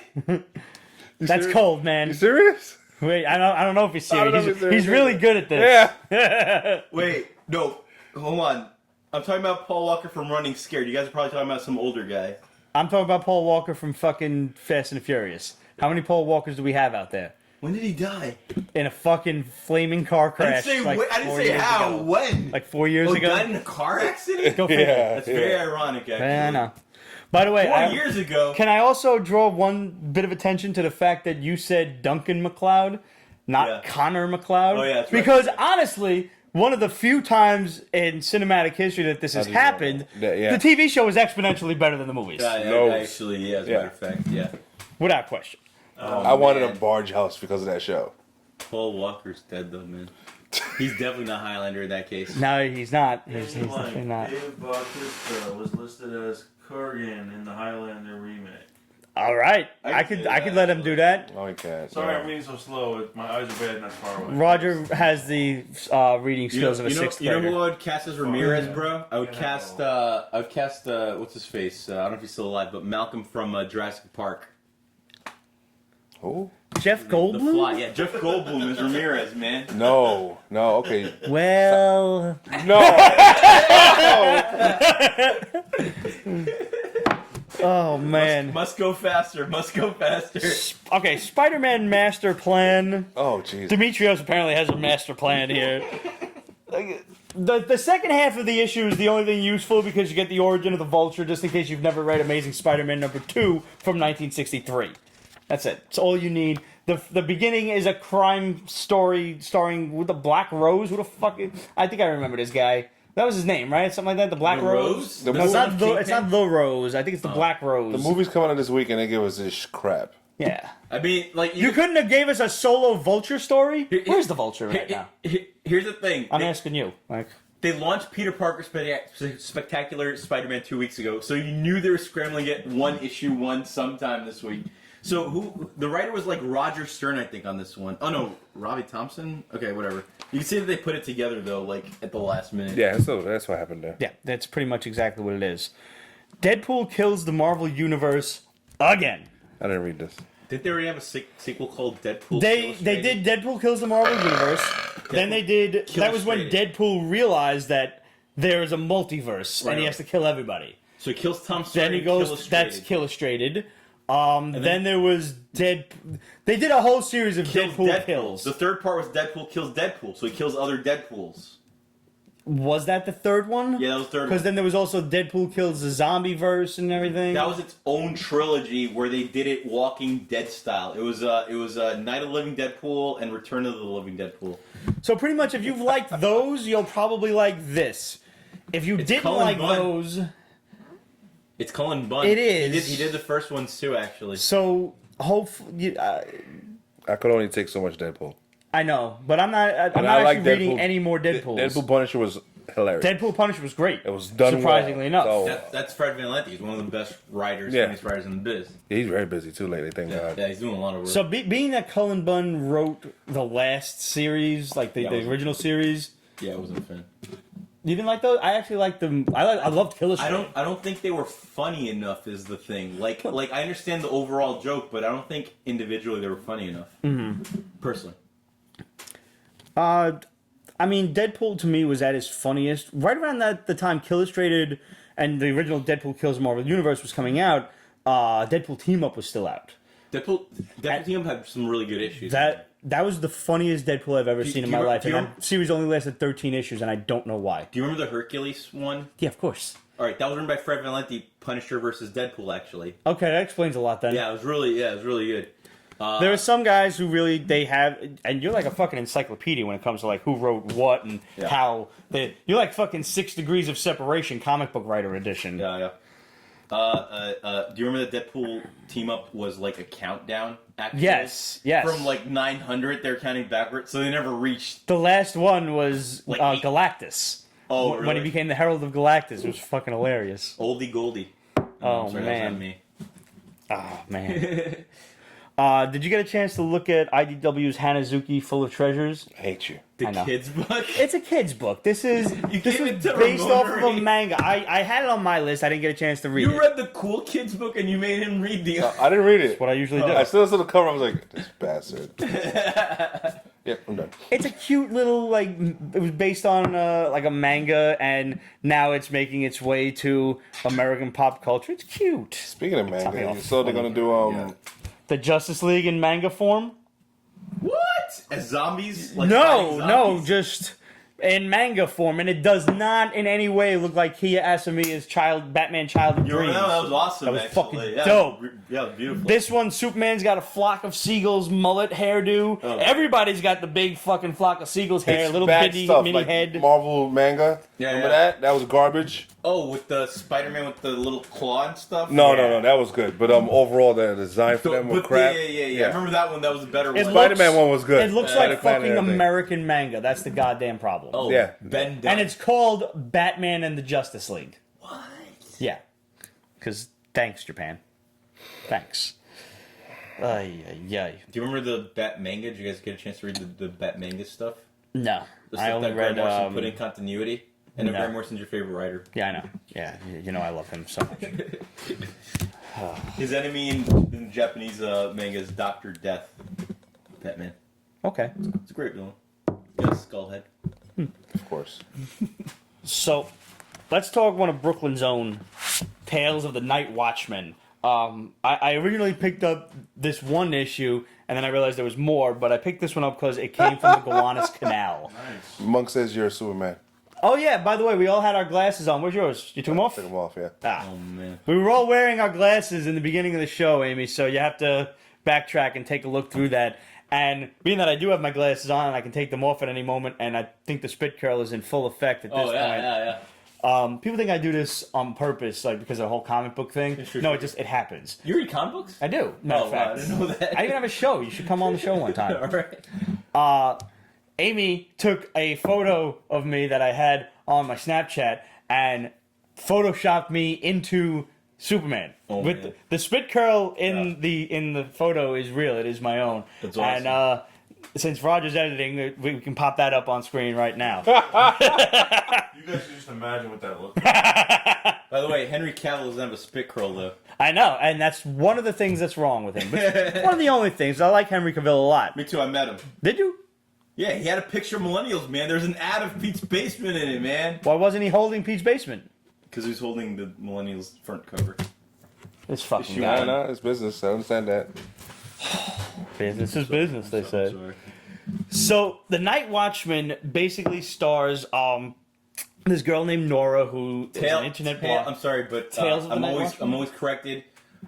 Dave, Kelly, and Laura Antel actually live a block away from where my store is, as a matter of fact. Really? Yeah, and they come in regularly, and whenever I say Watchman or Night Watchman, they correct me. It's Tales of the Night Watchman. It's distinct from other stuff. It's Tales of the Night Watchman. Tales of the Night Watchman. Internet blogger Nora is working at a dead-end job at a coffee shop, and she hangs out with, probably dating, and works with her roommate Charlie, who is oft unavailable because he is possessed by the spirit of the spectral detective, the Night Watchman. Think the Spectre meets the Question. Did we review this before? I don't believe so, but I've definitely picked them up before. They were on my list a while. Those three came out a while ago, and you said there's more. There, we have up to issue 6, and we'll definitely be. I'm sorry, up to issue 5 and 3 more one shots, and we'll definitely carry the next 2 that are coming out this year. Actually, it came from the Gowanus Canal is the spirit of all the people who were killed by the mafia and dumped into like Newtown Creek, and they come back as this muck monster who is taking revenge on all the descendants of the people that killed the souls of. Oh, Anna Kruger. Yeah, it was really cool. And from there, like you just read like a couple of this other one. The Night Collector is a story about a vampire that's running around in the Bronx Zoo. In the Bronx Zoo, as a matter of fact. And there's an interesting little twist there at the end. Really? I gotta go with Tales of I'm the a Gowanus Bronx Canal. boy, man. I'm from the Bronx. I understand. At least you're not from Queens. That's true. That is true. And volume 1, to be number 1, this is kind of like the first story that you should be reading, kind of explains a bit more. I jumped into Gowanus Canal and I'm like, who are these people? So I realized while reading these on jury duty that, this was the one I should have started with. You were in jury duty, man? I did. I got out of that motherfucker. Oh, okay. I was going to say, like, what prosecutor or defender in the right mind would let you on the jury? Nah. No, good. This man is accused of stealing a Snickers bar to feed his 3-year-old. Kill him! Cut his hands off! She'll pay for this I can imagine Pete in, like, what's that, 12 Angry Men or whatever it's called? Mm-hmm. But, like, really swaying the jury towards a very extreme, terrible verdict. I mean, you can just imagine me at the Italian seafood restaurant, like, where I'm sitting at the lobster tank, like, bring me the brown one, he amuses me. The brown one in the corner sees him! He shall pay for his crime. I mean, you give me a couple of like 6 scotches, I'll throw anybody in a fucking pot of boiling water. Man. Pete is definitely that crabby old guy from 12 Angry Men. I can't wait to be a crabby old guy. You're halfway there, man. Yeah. I know. What Don't are you, remind 47? me. Fuck yourself. You're older than me. They did a remake of 12 Angry Men with Tony Danza. Really? Yes. What? Yes. Wow. Did that go straight to DVD? Or VHS? It was, I mean, I haven't watched the DVD in a long ass time. Tony Danza's like everywhere, man. He was making this movie. He was Who's the Boss? He was in that Elton John song. Right. Tiny Danza. I had, Hold me close to Tony Danza. That's the lyric, right? It is, yeah. I had a fantasy of doing like a... About Tony Danza? Well, it's a long time fantasy of mine doing a cross between, on Broadway, of Phantom of the Opera and Who's the Boss, called Who's the Phantom. With Tony Danza. It was Angela at the end? And Angela, right, exactly. Yeah. Right. Angela. I can't answer Roger's question of the best movie in the last 10 years, but I can say that Mona was kind of relatively hot, actually. Mona's still kind of hot. Like, they did a whole She's still reunion alive? picture. Yeah. Well, she must have not changed at all, because she was already old back then. Pretty. Yeah, she was like 100 then. Yeah. Pretty sure Mona's still alive? she probably, like, feeds on Alyssa Milano at night. Alyssa Milano's definitely aged, but they should do a Betty White... Like, you'd kick her out of your bed. Dude, yeah, no, whatever. But, dude, they should do a Betty White Mona from Who's the Boss, like a celebrity movie. deathmatch. No, I was gonna say like a movie, like a Romeo and Michelle's high school reunion type thing. Yeah, the 2 oldest celebrities. What's their names? Fuck. Oh, 2 Angry Men or whatever the fuck. Grumpy Old Men. Grumpy Old Men. Yeah. With them two. Walter Yeah, Matthau them two. and Jack Lemmon instead of Yes. Them two and Charlie Theron, who's like 50 years old right now. Charlize Theron is 42. We actually settled this last week. All right, she's hot though. She's so hot. Did you see she's in that female James Bond shit? Based on a comic book, by the way. Is it? Yes, it's called. The comic book is called Atomic Blonde? The Coldest. Yeah, Atomic Blonde. The actual comic is called The Coldest City and the Coldest Winter. Okay. You see she's making out with a mummy? Oni Press. With who? The chick from the mummy. Yes, I did notice that.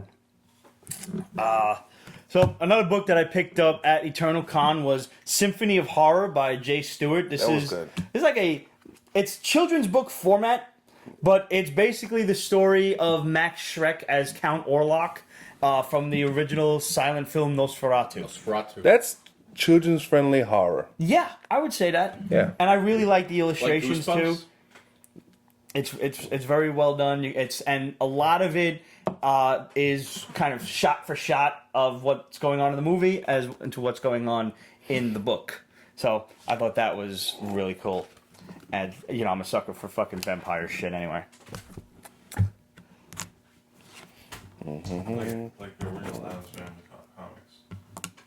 Were shot for the TV show? No, I'm just Oh. saying, like, it's even the artwork sort of reminds me. But it was like, you know, the original Adams Family was a comic show. Yeah. Well, it was like single panel comics. Right. Looking forward to the Addams Family Netflix show. I didn't know there was one coming out. Yeah, it's really good. What? There's an Addams Family TV show coming out? Yeah. That's insane. I haven't seen a trailer. Who are they gonna get, dude? That movie was like perfect. It was. What's his name from that movie? The guy, the show with the man. Yeah. Oh, wait, which show? If you get this, this is like the hardest Wheel of Fortune clue ever. No, yeah, I could see his face. I saw the promo for that. This guy. Oh, Oscar Isaacs? Yeah. No shit. He's Gomez? I think Eva Green is Really? Yes, that's right. and if she's, All right. if she's not naked in it, All I'm right. really upset. Anybody not gonna make it in other that. than Oscar Isaacs, Who's I would Fester? have rejected. Yeah, who's Fester? That's the most important guy. Fester's played by the guy who was in If it's not Chris Penny Lloyd, Dreadful. No, If it's no. not Chris He He Lloyd, should make a. He should have a cameo. absolutely be Fester, No, I don't think so. or He's Fester's he's fucking yeah. grandfather. Yeah, something like that. Christopher Lloyd hasn't changed at all, has he? No, he hasn't since Taxi. Speaking of guys who were 100 in fucking 1985. Yeah, seriously. That guy, I can't believe that guy outlived Paul Walker, man. I can't believe you guys dropped this bombshell on him. Mona Olive. I can't believe Mona outlived Paul Walker. God, that's nuts, man. From Amigo Press. I can't even talk. From Amigo Comics, Ghost Wolf, The Horde of Fangs. This is the second volume. Yes. We recommend the first volume. We read the first volume a couple of years ago, at least, where this guy is like fighting off a bunch of zombies and shit with a wolf. This wolf god. And I want the to say wolf it's a god, couple years ago, but yeah. the wolf god dies. And I remember him wearing the wolf Yeah. afterward, and he became like the spirit of the wolf and the protector of the North. Yeah. And then this woman, Mara, who is the star of this book, takes up the mantle later on, and now she's the protector. She's like the spirit of vengeance of the North, and you know there's this trade deal going down with the Northmen and the Southmen, and Like there's this Romans. whole horde of wolf worshippers that ain't digging this trade deal. They're like, you're gonna fuck us over, so they just start killing everybody, and they capture Mara's son. They're torturing him, telling him that you're a traitor to your own people. We have the spirit of the wolf behind us. The ghost wolf is with us, and he's like, you're not with the ghost wolf. I know the ghost wolf, and you're not her. And he's like, again with this her thing. I know of the blasphemy you speak of, and trust me, she'll get hers too, because she's probably on her way now. And the kid, all of a sudden, the kid's mouth like, oh shit, he thought he had one up on him. Like they figure these people are like, fucking blaspheming psychopaths. But twist at the end, spoiler alert, Mara comes to rescue her son just in time to see his heart ripped the fuck out of his chest and crushed by the hand of the original Ghost Wolf that was in the first series that wore the wolf at the I like this book. Remind me of old pulp Conan and Redstone. very much so. This Even a little pinup. It's Yeah, awesome. yeah. this is did you ever see Frazetta's Fire and Ice? Yeah. Okay, Yeah, remember the dude that was kind of like the death dealer but not? Yeah. This is Probably like 'cause they that- couldn't use it Yeah. legally. Yeah. This is like that meets Conan. This is a good Conan story. Cover's nice. I like good amount of gore. Yeah, no, dude. Amigo Comics does this shit so right, and it even the cover, the art style has a very Conan feel to it. Yep. It's a very Frazetta kind of cover. Speaking of Frazetta. Speaking of Frazetta, Amigo's been doing. I don't know if I want to tell these motherfuckers because they're gonna go jump on this bullshit before I can even get a chance to get to the computer. Oh no. Okay, then don't. Yeah. Nah, I'll tell them. There's a new Frank Frazetta statue coming out from Sideshow. Of what? It's actually the death dealer standing at Frazetta's grave. What? Yeah. It's a really awesome grave too. It's so Axe in hand like this or something. acts like this with his hand on the grave. Whoa. It's so I could nice. picture that. I don't know how big it is. Judging by the price and Sideshow, probably not that big, truthfully. Yeah. Given the price and Sideshow, it's probably about this big. Sideshow? How much? What's the price? $270. That's a fucking steal for So Sideshow. yeah, for Sideshow, It something is, is something it like is. this. It might be. Max. But the thing is, like, they're not paying like licensing fees the way they do with Marvel and DC. This is actually, this has Frazetta's face on it. Yeah, but it The can't. tombstone is carved into his face. The state that controls Frazetta's like image and stuff, they can't possibly charge more than Marvel and DC. No, probably not. So it might be as big as like your typical Marvel DC like. If it is, I've got no room for it. But I am so ordering that as soon as we're done with the show. I'm telling you right now. No space, but I'm getting it. Yep. I'll worry about where to put it afterward. Uh-huh. Oh yeah. Oh yeah. Let's get your clothes off first. Hey. Then we'll worry about where it's going. Can I? What? I just thought of like a good fester for the Addams Family. Okay. On a side note. Joe Pesci? So like to me, Joe Pesci. Not for nothing. Yeah. This is it. This is his calling. I don't think he's tall enough to be Fester. all right.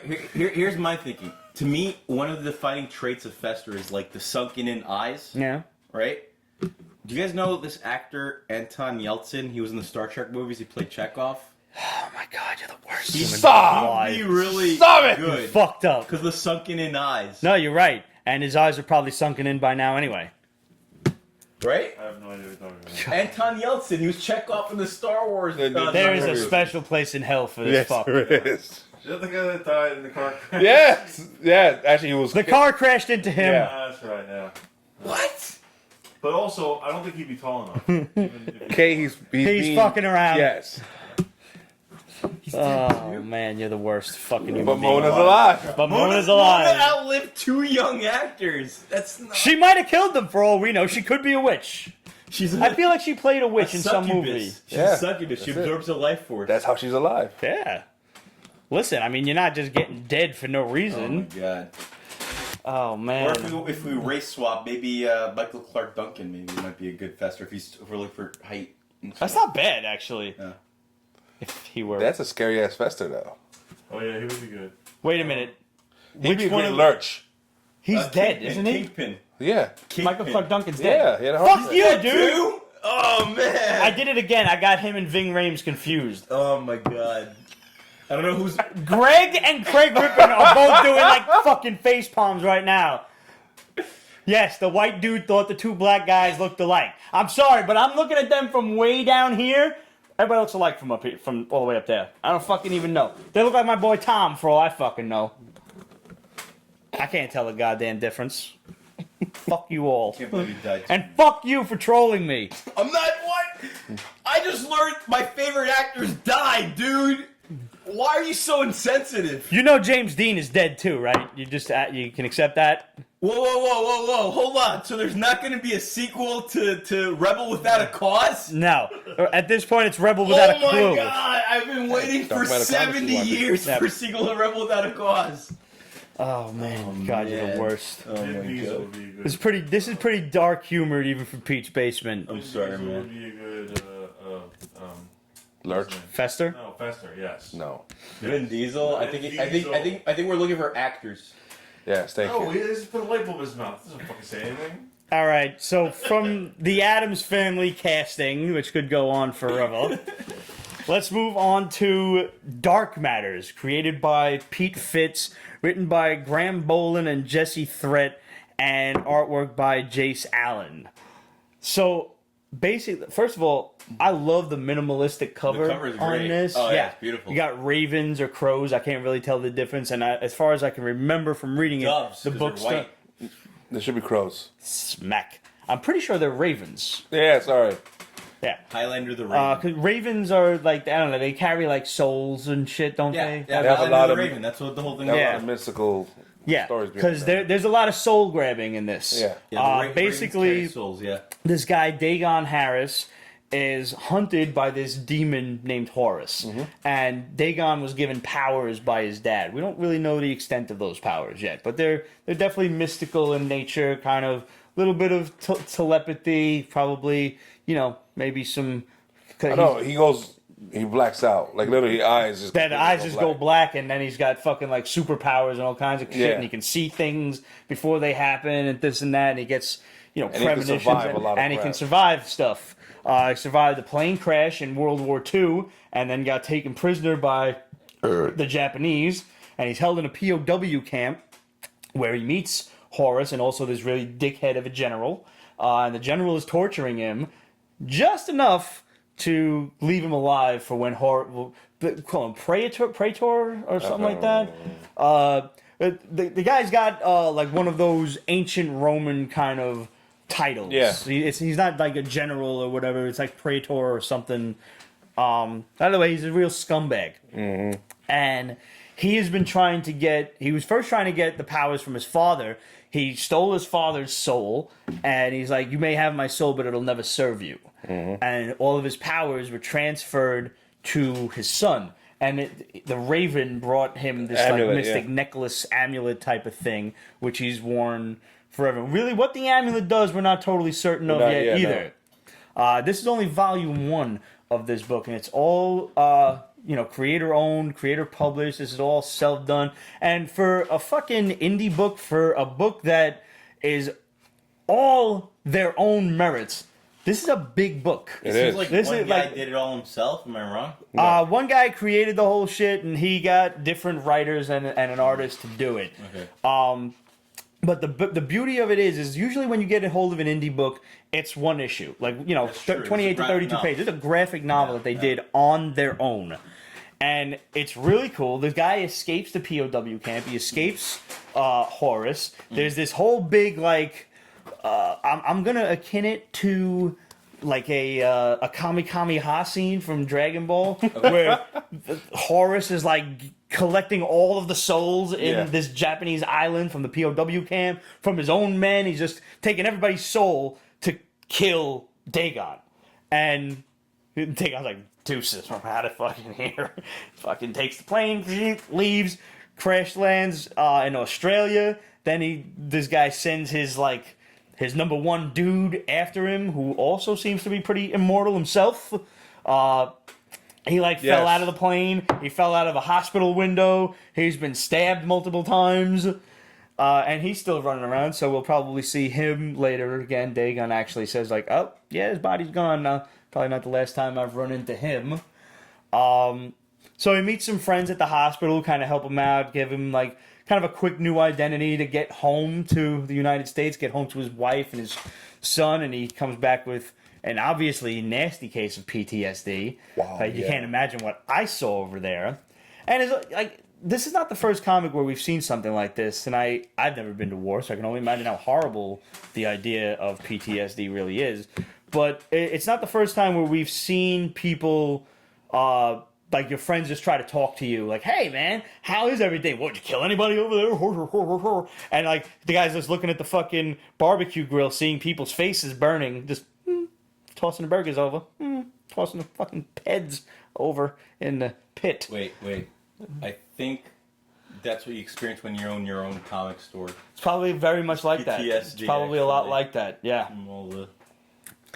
So he realizes by the end of this book that his son is also beginning to show signs of the same powers that he has. Yeah. Uh-oh. His son is having visions. We think it's a vision. He also has the same mismatched eye colors. Yeah. That's a sign. Which is like a sign of, whatever powers these are. The details are still sketchy. He has a vision of Horus coming to get him. And he's floating in the sky. And we're not sure if it's a vision or if he's arrived. Because he knows where he is, and he's going to come and get him. And, we're kind of not sure if the son is making it happen, or if every time the guy actually uses his powers, if Horus seems to be able to sense it, and then can kind of home in on it. But this is a great book.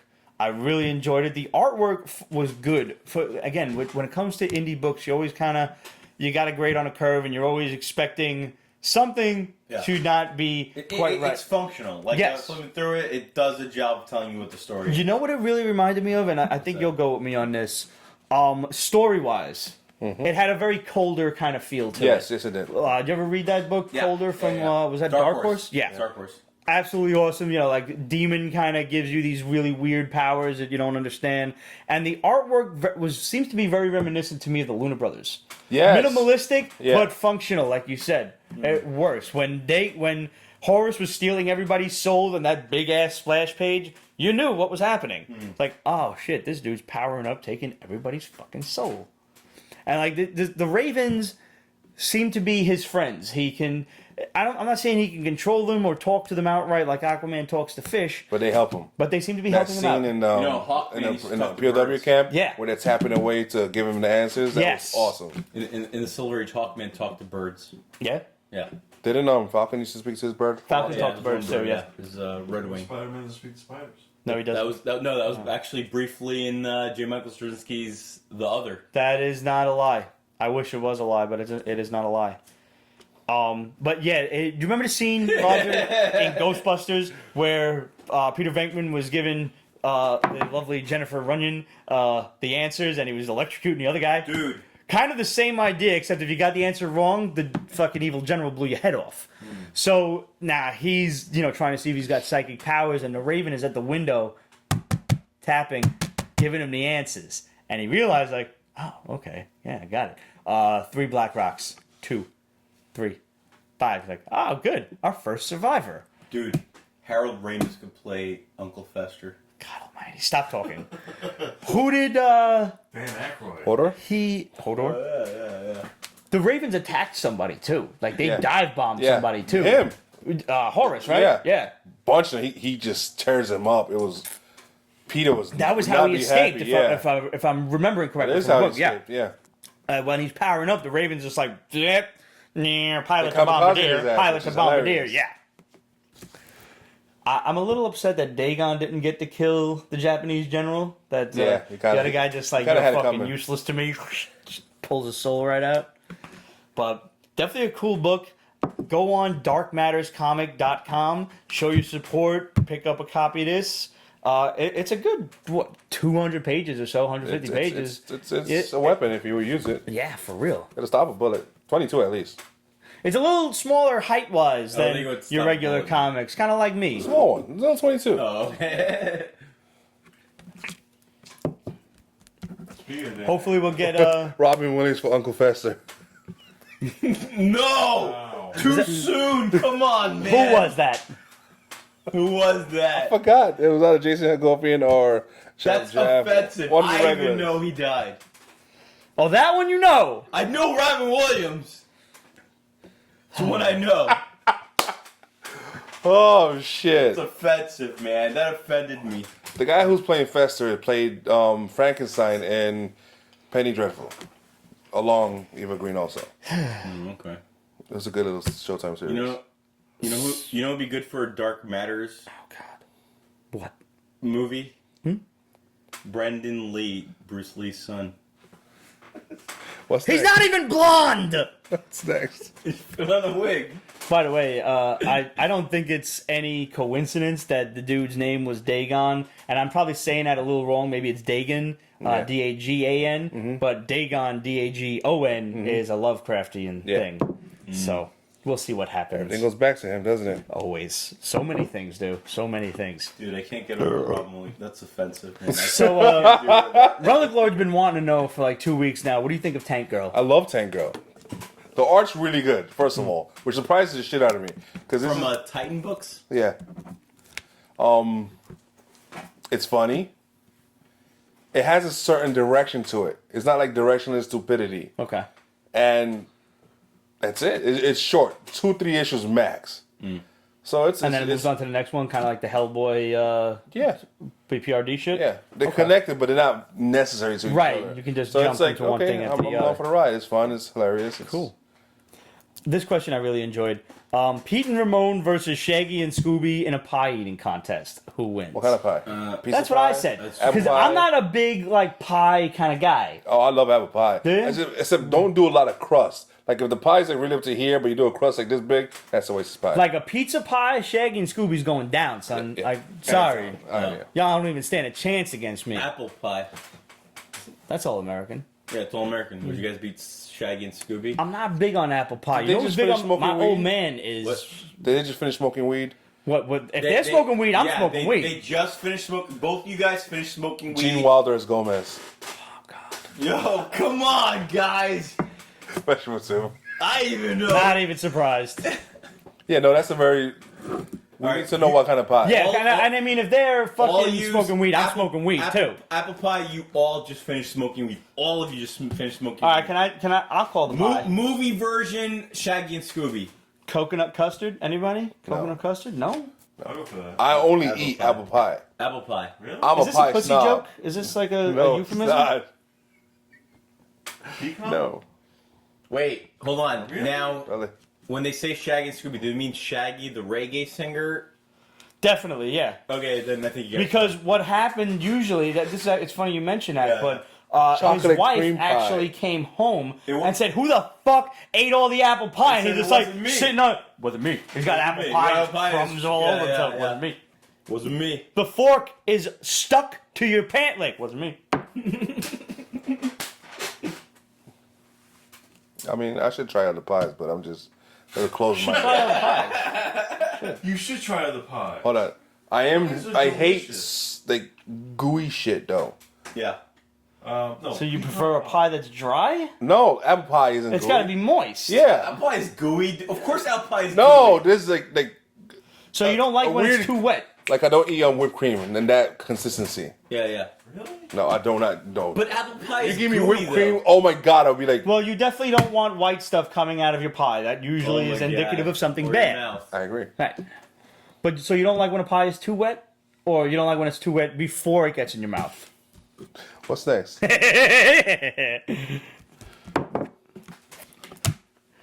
Okay, last but not least on the indie circuit.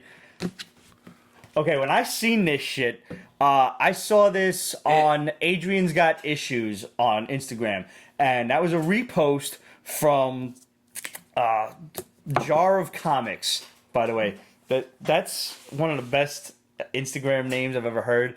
Dude's name is John Jar Rodriguez, and his Instagram shit is Jar of Comics. And he posted it up when they actually got the physical copies of the book, and he had it up there, made up Zombie Clown Circus. And the book opens up, and there's this clown just putting on his makeup, and he's getting everything ready, puts his wig on, and then the next scene he looks up and he's all zombified. What the fuck happened? And Clowns the and scene zombies. switches, and there's some acrobats walking along a tightrope, you know, trying to figure everything out. All of a sudden I was like, oh, we can't practice yet, we got no net. Hey, Joe, when you're setting the net up, and then this other clown runs out, help, help, they're going nuts. And then the fucking clowns come out and they start eating everybody. Whoa. What the fuck is Did going they come on? out of a little car? Long story. No, they come out of the tent. They actually didn't have a little car scene. That's crazy. I'm was surprised. surprised. Yeah. There's so many other classical Yeah, dude. carnival things. Routines. Real quick, there's no explanation why, and there shouldn't be. You're not fucking scientists. You're circus performers. It's in the makeup. When the makeup gets on somebody, they get zombified because one of the acrobats What? punches the zombie in the face when he's gonna eat her sister. And she goes, ow, And ow. she's like, run. It's in the makeup, and she fucking just turns right there. Whoa, that's awesome. The artwork is dope as fuck. It is. Holy shit. That should be a movie. Reminds me of Jeff Lemire's art, actually. The book is written Colors. by Mira Mortal. Okay? Let's examine that name for a second. That's cute. Mira Mortal. That is cute. Phenomenal. Jar Rodriguez does the artwork. So spot on. One of my favorite parts was when the strongman goes full on zombie. Yeah. And the contortionists have to stop him. The one girl reaches over, does like this back handstand kind of thing, grabs her ankles, and her partner grabs her, spins her around like a hula hoop, and throws her at him. And she lands on him like a chain, and holds his arms close so they could stab him in the fucking head. This needs to be a movie. Oh man, This is a really well designed book. I love the opening page being like a circus poster, actually. Really good. yeah, like it's the advertisement that you would see when a circus comes to Yeah, town. absolutely. When does it drop? Like September or November, I don't remember. One of the Urs. This is absolutely a fun book. It's only $6.99. Go to sourcepointpress.com. You can find it through there, or just go on Jar of Comics or Mira_Mortal. Those are the respective Instagrams. Let them know that you saw the review on Pete's Basement. Hit them up, and I'm price, sure they too. can direct it. Yeah. For $6.99, it's fucking well It done. is. It's good paper quality. Yeah, there's some weight to Mirror this. Mortal, if you're in New York City, drop off some copies in my store. Yeah. If you're watching. Anyone Comics on what's the address? Support Indies. 1216 Union Street. Pete's Basement is all about supporting indies. I don't think we've ever had such an indie-heavy show. Yeah, it's a pretty indie-heavy show, man. Yeah, and I was really excited that we got to do this. I got a lot of September 8th. Cool. I got a lot of indie books to give you guys from local guys. Actually, Awesome. later on. Love that shit, man. Yeah. Always got to support the indie guys. And this was, I mean, it combines two things that I love the most. Zombie movies and killer clown movies. Did you ever see Bozo? The one with the fucking clown in the drive-thru? No. Oh, man. I think it was Bozo. No, Bozo was the other killer clown movie. Which the fuck was the one with the big-ass, like, 12-foot clown from the drive-thru? I know somebody out there knows the movie I'm talking about. There were no tits in this book. That was disappointing. Yeah. But For a horror book, but, you know, then again, I don't think there was any cursing either. Killer Clowns from Outer Space. No. Killer Clowns from Outer Space is a phenomenal movie, but this is a modern film. By the way, speaking of killer clowns, and just to bring it full circle, what are you going to do with those pies, boys? Do you remember the pie scene? When the security guard finds, all the clowns come out of the circus tent, and they're all standing there with pies, like, and he looks at him, he's like, what are you going to do with those pies, boys? And they throw the pies at him, and they're all acid, and they melt him. Still, to this day, when the people are in the cotton candy sacks and the clown sticks the straw in and sucks the blood out, warping scene. So warping. That is a toy line. I think they did a toy line for Killer Clowns. But I know somebody knows the fucking clown movie I'm talking about, and if I don't hear from anybody today, I'm going to search the shit out and then I'll pop it up on Instagram. Because it might be the best movie of the last 10 years. Clearly. It was the last thing. Pete's taste is questionable to say the least. Yeah. Yeah. What? Are you saying that I am easily entertained? Yes. All right. Can I tell you one guy you could never cast for this movie? Oh shit. Yes, please. I'm very curious. Joe Pesci. Because he's alive? Yeah, but he'll be like, do I look like a clown to you? Do I amuse you? All right, that one gets a fucking handshake. That was good. I didn't see that coming, and I walked right into it. He should definitely do some kind of killer clown movie where he's a clown and be like, what, do I look like a clown to you? But he is a clown. No, he can't be a clown because he can't look like a clown. But I think that's the irony of it. Just say that because, you know... I want to be on you should set dress like a clown when and they say, film that do I scene. look like a clown to you? And then bite him in the face. What if a clown laughs at him and says, do I look like a clown to you? Like funny, haha, like what? Like a clown? Right. And then the clown bites him. Right. Yeah. I would love to see Joe Pesci and Marlon Brando in a movie together. God, I hate you. All right. Last book of the night we have from Image, Sacred Creatures, from Klaus Janson. Yeah. And Pablo Raimondi. Yeah. Okay. This is a double-sized book. Yeah, it is. And it was like $5. Yeah. So, I think totally worth the price. Yeah, totally worth it, actually. And ongoing, actually, it seems. yeah, Wow, really? If it's not ongoing right now, it's going to take a while to wrap up. Yeah. Yeah. I know it's subscribable, so yeah, it's definitely ongoing. This book has this guy being fucked with by Horribly. these different people who are... It all starts when his bike gets stolen and he gets offered a ride from his shady classmate who kind of looks like he came from the wrong side of Brooklyn. And then one thing leads to another, and Drive-thru? his whole fucking life, maybe it's called drive-thru, his whole fucking life goes to shit. And he's like having these people whisper in his ear, I want you to do this, or it's like, you see that girl over there? You want her. When you finish your drink, the two of you are going to go out in the back and fuck like rabbits. And like he's just so susceptible to anything that they say.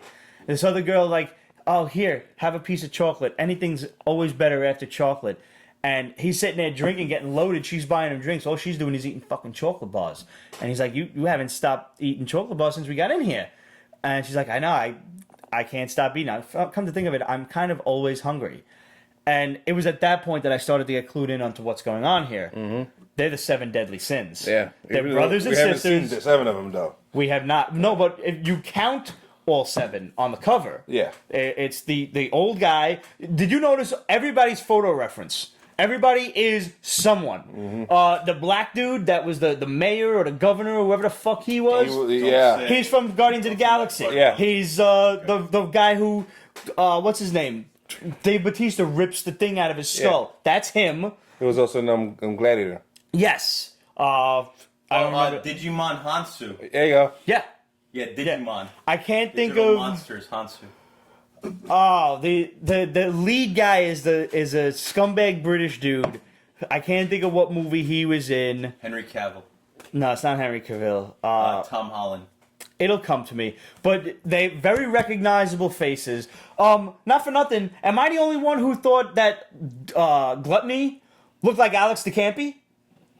When she turned her head on the park bench, Really? looked fucking just like Alex Okay, DeCampi. Yeah. That's possible. They probably use. I mean, maybe, but they definitely use people for these books, for these characters, and you have the 7 of them, but you don't know quite who's who yet. You know, obviously, gluttony is gluttony, lust is lust. That's defined. Then you've got pride, envy, wrath. Wrath is probably the guy from Brooklyn. Pride is probably the leader. Envy will probably be the bureaucrat. Then there's the priest but he's like not one of them. He's like against them, but he knows they all know who he is. He knows who they are. Powers. He's got some powers of his own. I got a reference to Jimmy Buffett's song.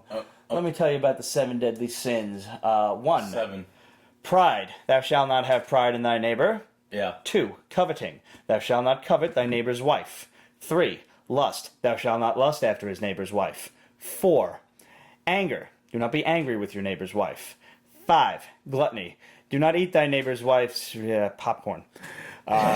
6. Envy. Do not envy your neighbor's wife. And 7. Sloth. Do not be a slob. And the 8th deadly sin is pizza. Oh yeah. But Oh, you. yeah. Okay. Yeah. You'd be Shaggy and Scooby in pizza. Yeah. I loved this book. I'm not even spoiling the ending for this. Good. They tell this guy, you're going to get a knife. Somebody's going to give you a knife. Somebody you haven't met yet is going to give you a knife. And then you're going to go kill somebody with the knife. And as much as he tries to avoid this situation, he can't. Which reminded me of an old proverb that I heard that says, a man often finds his destiny on the road he takes to avoid it. Well, The I've never ending, read that proverb. It's awesome. pretty good, right? Yeah, it's really good. The ending of this book is so fucking cool. I did not see that coming at all. Yeah, I did not expect it. Let me just say this. Klaus Janson recently inked John Romita, let's say in Avengers. He's done a bunch of other stuff, but that's what comes to mind. Frank Miller in Daredevil. Frank Miller in Dark Knight Returns stuff, right? This is his creator-owned book, man. Like, I am all for... And I read the afterward, and he's so happy to be doing it, too. I'm all for any of the classic artists and writers doing creator-owned work for Image and, like, just owning everything about it. Like, if it becomes a movie, it's going to a guy who really deserves it and stuff. How like dope would this be as, like, a Netflix or an HBO series? I think it would be awesome as a Netflix series, actually. Yeah. So, This... I don't know, man. I enjoyed a lot of books this week, so for me to call this book of the week over all the others that I enjoyed so much, it's a tough call, but it being double size, it's a talky book. Talky as fuck. it is. But it's not a slow read either. You're very anxious to know what's going on at the end of it. Dude, if you call this book of the week, and it's a 40 years in the industry veteran, then it's kind of deservedly so. It's very deserved. Yeah. All right, so I think I'm going to call this one Book of the Week then. I got to find out who the lead brother is. I know he's an actor, and I can see his face. I can see it. He's a slime. He's a criminal. He always plays a scumbag, and I can't think of it. So, guys, John here's what Ritter. you got to do. God damn you. That's low, man. Come on, man. Fucking Jack Tripper, bro. Jack Tripper, he was a kind of scumbag. He was real here. Poor guy never got to squeeze a tit ever. Oh, man. All right, so last but not least, what do we got for bombs? And I will see about getting some questions. Oh, some info though before. Spider-Man at 13 million Thursday night and climbing. Wow. That's higher than Deadpool, which made over 130 million opening weekend. Whoa, it's been rated R? No. That's the advantage. Yeah. Okay, we have scope bombs. 1. Marvel Studios is planning on Monica Rambeau debut in the MCU. She was a Captain Marvel of the 80s. Yeah. Yeah. So wait, Infinity, let's say, or something, or what are we thinking? I don't know Black yet. Panther. Interesting. 2. Marvel's Agents of S.H.I.E.L.D. will have a crossover with the Captain Marvel movie. Nick Fury is returning on AOS before Sam Jackson. It's about damn time he comes back. Co-stars in Captain Marvel. Oh, okay, yeah. They'll need the boost for Captain Marvel, so it makes sense that Sam Jackson comes back to that. 3. Ant-Man will be Spider-Man's team-up buddy in Homecoming 2. What? Ant-Man's gonna be in Homecoming 2. Yeah, Okay, Spider-Man okay. 2. Okay. Was that it? That's it. All right. Let's 3. see what kind of questions we got here. I gotta take my glasses off for this. I see Paul Rudd with that kid. Yeah, that's good. That's good. Absolute says, what is your opinion on season 4 of The Flash doing the possible rebirth storyline? Too soon. Way too soon. You've got enough Flash Do they? storylines. Yeah. Dude, when they do the HBO Watchmen, they could cross over with the CW. God forbid they actually want to do a Rogues team-up story and let those, instead of being main villain, have it be villains. Bring fucking Wentworth Miller back, because God knows Prison Break was doing so fucking well. Brilliant career move there, Wenty. That show came and went. See what I did there? See that? She said. I know. Wasn't worth much. So, yeah, no. Way too soon for a rebirth. You've got plenty of other shit to do. Yeah. I don't even know who this DeVoe guy is, and I consider myself a pretty good Flash Do a damn fan. trial of Barry Allen. You know what I mean? Like, have a dead Iris and just, I wouldn't mind the dead Iris. Yeah. I mean, Iris isn't dead now. We killed poor HR instead. Just when I was actually starting to like him. Yeah. Hillary Rodham? Oh, okay. Librarian Kate said, wait, a new Millenials? How did I miss this? Well, now's your chance to not miss it. So go to either Anyone Comics or just hit them up and we'll get you one. Yeah. Email info Anyone Comics and we'll hook you up. I'm also curious to know if anyone is still reading the American Gods book because I'm debating whether or not to stick with it. I actually did not start American Gods. I started it. It's not bad. I actually wouldn't say it's better than the TV show, actually. I heard the TV show is really good. Yeah, the TV show's really good. The comics, not bad. Do they tie in? Is it the same exact story? Same story. Uh-huh. Same story. The comic actually goes into more detail from the book than the TV show does. Sure, yeah, it's got more time to kill. Yeah, it's fine. It's fine. Pick it up. It's fine. If you like comics. Jane Affleck said, what's the deal with all the birds on the Dark Matters cover? Really enthralled by that cover, by the way. Jane, they're all ravens, and they are carrying souls. There's a lot of soul stealing in that book. Our review was just a few moments ago, so you can backtrack on the Pete's Basement Periscope, or when this comes out live, the show comes out on Tuesday on YouTube. And if you want the Dark Matters book, just head on over to darkmatterscomic.com and you can grab a hold of one. I highly recommend it. It's definitely worth your money for the size of the book that you're getting. For indie books, I don't think I've ever seen one this size and like this rampant, with, because usually for fucking $6 people try to bang you with fucking a 10-page book. But by the way, I want to point out this Dark Matters is not related to Dark Days the Forge, Dark Days the Casting, or Dark Knights Metal. Good night, Kate. Good night, Kate. And last but not least, Fresh One said, who would win, Black Widow or the lady that protects Black Panther when he is out of uniform? I forget what those... The Doris Majal? Yeah, Doris Majal. Yeah, there's two ladies, though, is the thing. Actually, no, there's a whole military force. It's only the one, like, elite one that goes with him. Alright, here's what I think. Black Widow is very cutthroat, very treacherous, very sneaky. Is she, though? She has a history of it, but in the comic books or something that we never see that side of her. I think we do, actually. I don't know. I feel like hold on, I'm trying to think of citations. See, here's the thing on this one. I will admit to you, I will absolutely give you that Black Widow is a force to be reckoned with, and she's a deadly assassin, but she's only fighting for herself. Say it again? Doris Majal or something like that. I can't remember what the name is, but this girl is fighting out of duty, loyalty to her king. Yeah. She will die for him. Yeah. She will take a bullet. She will do whatever it takes. Whether she has to sacrifice herself to stop Black Widow, she will do whatever it takes. So I think that determination rather than just trying to save your own neck, gives her the upper hand in this fight. I don't know, man. Like, there's kind of like this, like... Electra. The answer's Electra. The answer is totally not Electra. You know what the answer is? What? Joe Pesci. There's like a Loki level of like treacherousness that like she's like when you're willing to save your own neck and nothing else, I feel like you kill people. You can kill people. It's supposed to be her, but I'm kind of questioning her lately. She's a monster, man. They removed her womb in Avengers: Age of Ultron. Yeah. Hexo66 said Beer and Cookies is a good book. Yes, it is. Hit up Jason Cartoons for that one.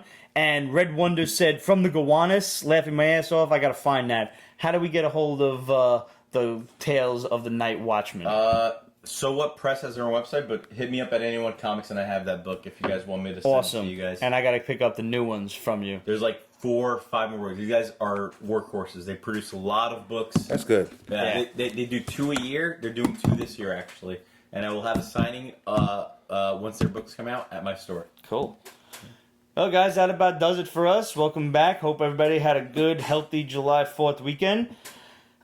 Make sure that you subscribe to not only the Pete's Basement YouTube channel, but also the Pete's Basement Extras channel, where we do just a whole bunch of other cool, fun nonsense that we don't get to put on the regular channel, from interviews to pizza to whatever the fuck we please. It's the Extras channel. You can I could sit there for a half hour and pick my nose, because that's a Pete's Basement Extra. And if you want to see something like that, let us know. Questions at Pete'sBasement.com, Facebook.com/Pete's Basement. Follow us on Instagram and Twitter and Pinterest and everywhere else at Pete's Basement.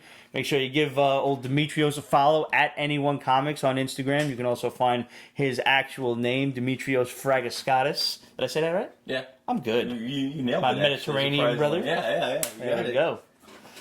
Guys, salud. Thanks for tuning in, and we will see you next week. Pete's Basement is copyrighted 2017, Ripped Productions. All rights reserved, so go fuck yourself.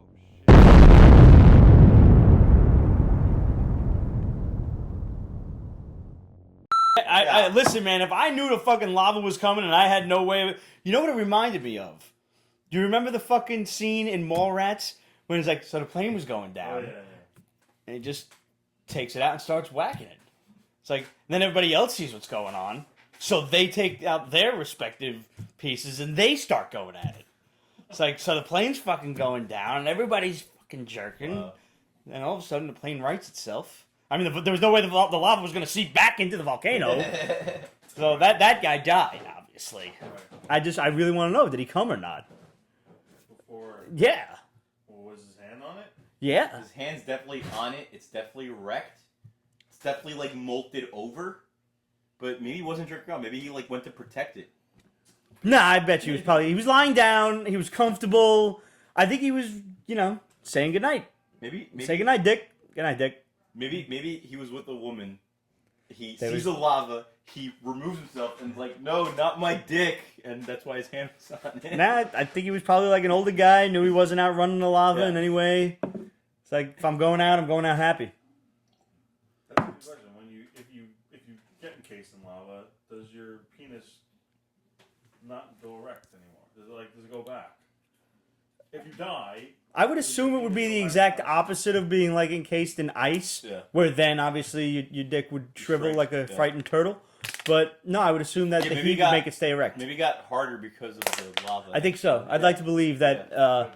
Yeah, it got big. It's definitely bigger than I think. Could definitely use all the help it can get. Yeah. Absolute says it's one of the weirdest conversations in the show That you've ever chimed into. We try to keep it as weird as possible, and every now and then we like to push the envelope. Let me ask something.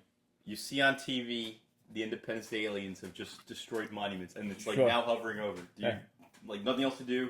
It's over you.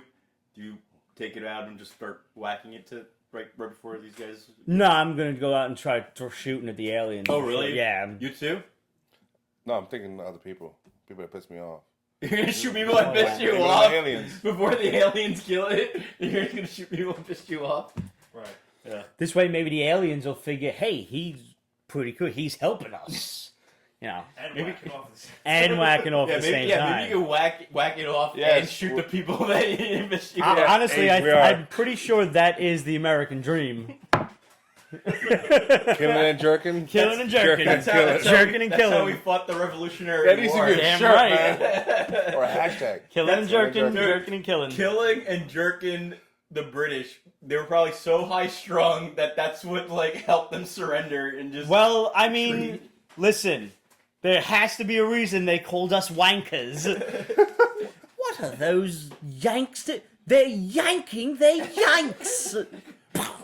Maybe the Nobody's gonna suspect a musket ball coming at their fucking dome. I mean, you know how hard it is to load a musket while jerking off? Seriously. Really, really difficult. Believe me. You gotta do this balancing act with the turret and shit, and you're going this way, you're going this way for the fucking, hammering the powder in. Powder bag. It's like rubbing your fucking head and patting your stomach, or vice versa at the same time. You got this weird double motion going. You're either doing this or this. Like, what is it? Those Multiple elite muskets. fighting forces. Yeah, Right. we've just discovered the origin of the fucking Green Berets. Seriously. Yeah. Well, folks, welcome to the Pete's Basement Show. I'm sure that's all going in the outtakes. Thanks, Cosmic Geek Universe, for sharing the video. You're awesome as always. Oh man, that was definitely one of the weirder conversations for fans to chime in on. Well, we teach. We aim Yeah. to teach. Well, the whole thing is, do they take away anything? Do they actually think about these questions, these philosophical questions that we pose about wanking it in the face of death? I'd like to believe they do. I'd like to believe the Pete's Basement Show is on their minds at least, every 3 seconds of the day, much like sex. Yeah. Sex, Pete's Basement. Pete's Basement, sex. This goes back and forth. They're fucking analogous. Do you think Optimus Prime in 1984 on his deathbed, robotically wanked it off before the Matrix left him? I think he probably told Ultra Magnus to, To help him. That's why he got it. Rodimus deserved it, but he's like, Ultramax help me out. turn the crankshaft. I think Optimus sees an 18-wheeler and gets a little stiffy. Nah, probably one of the smaller one, the little box trucks. Oh, jeez. We've crossed the line now. Who is that? Till all are one. And on that note,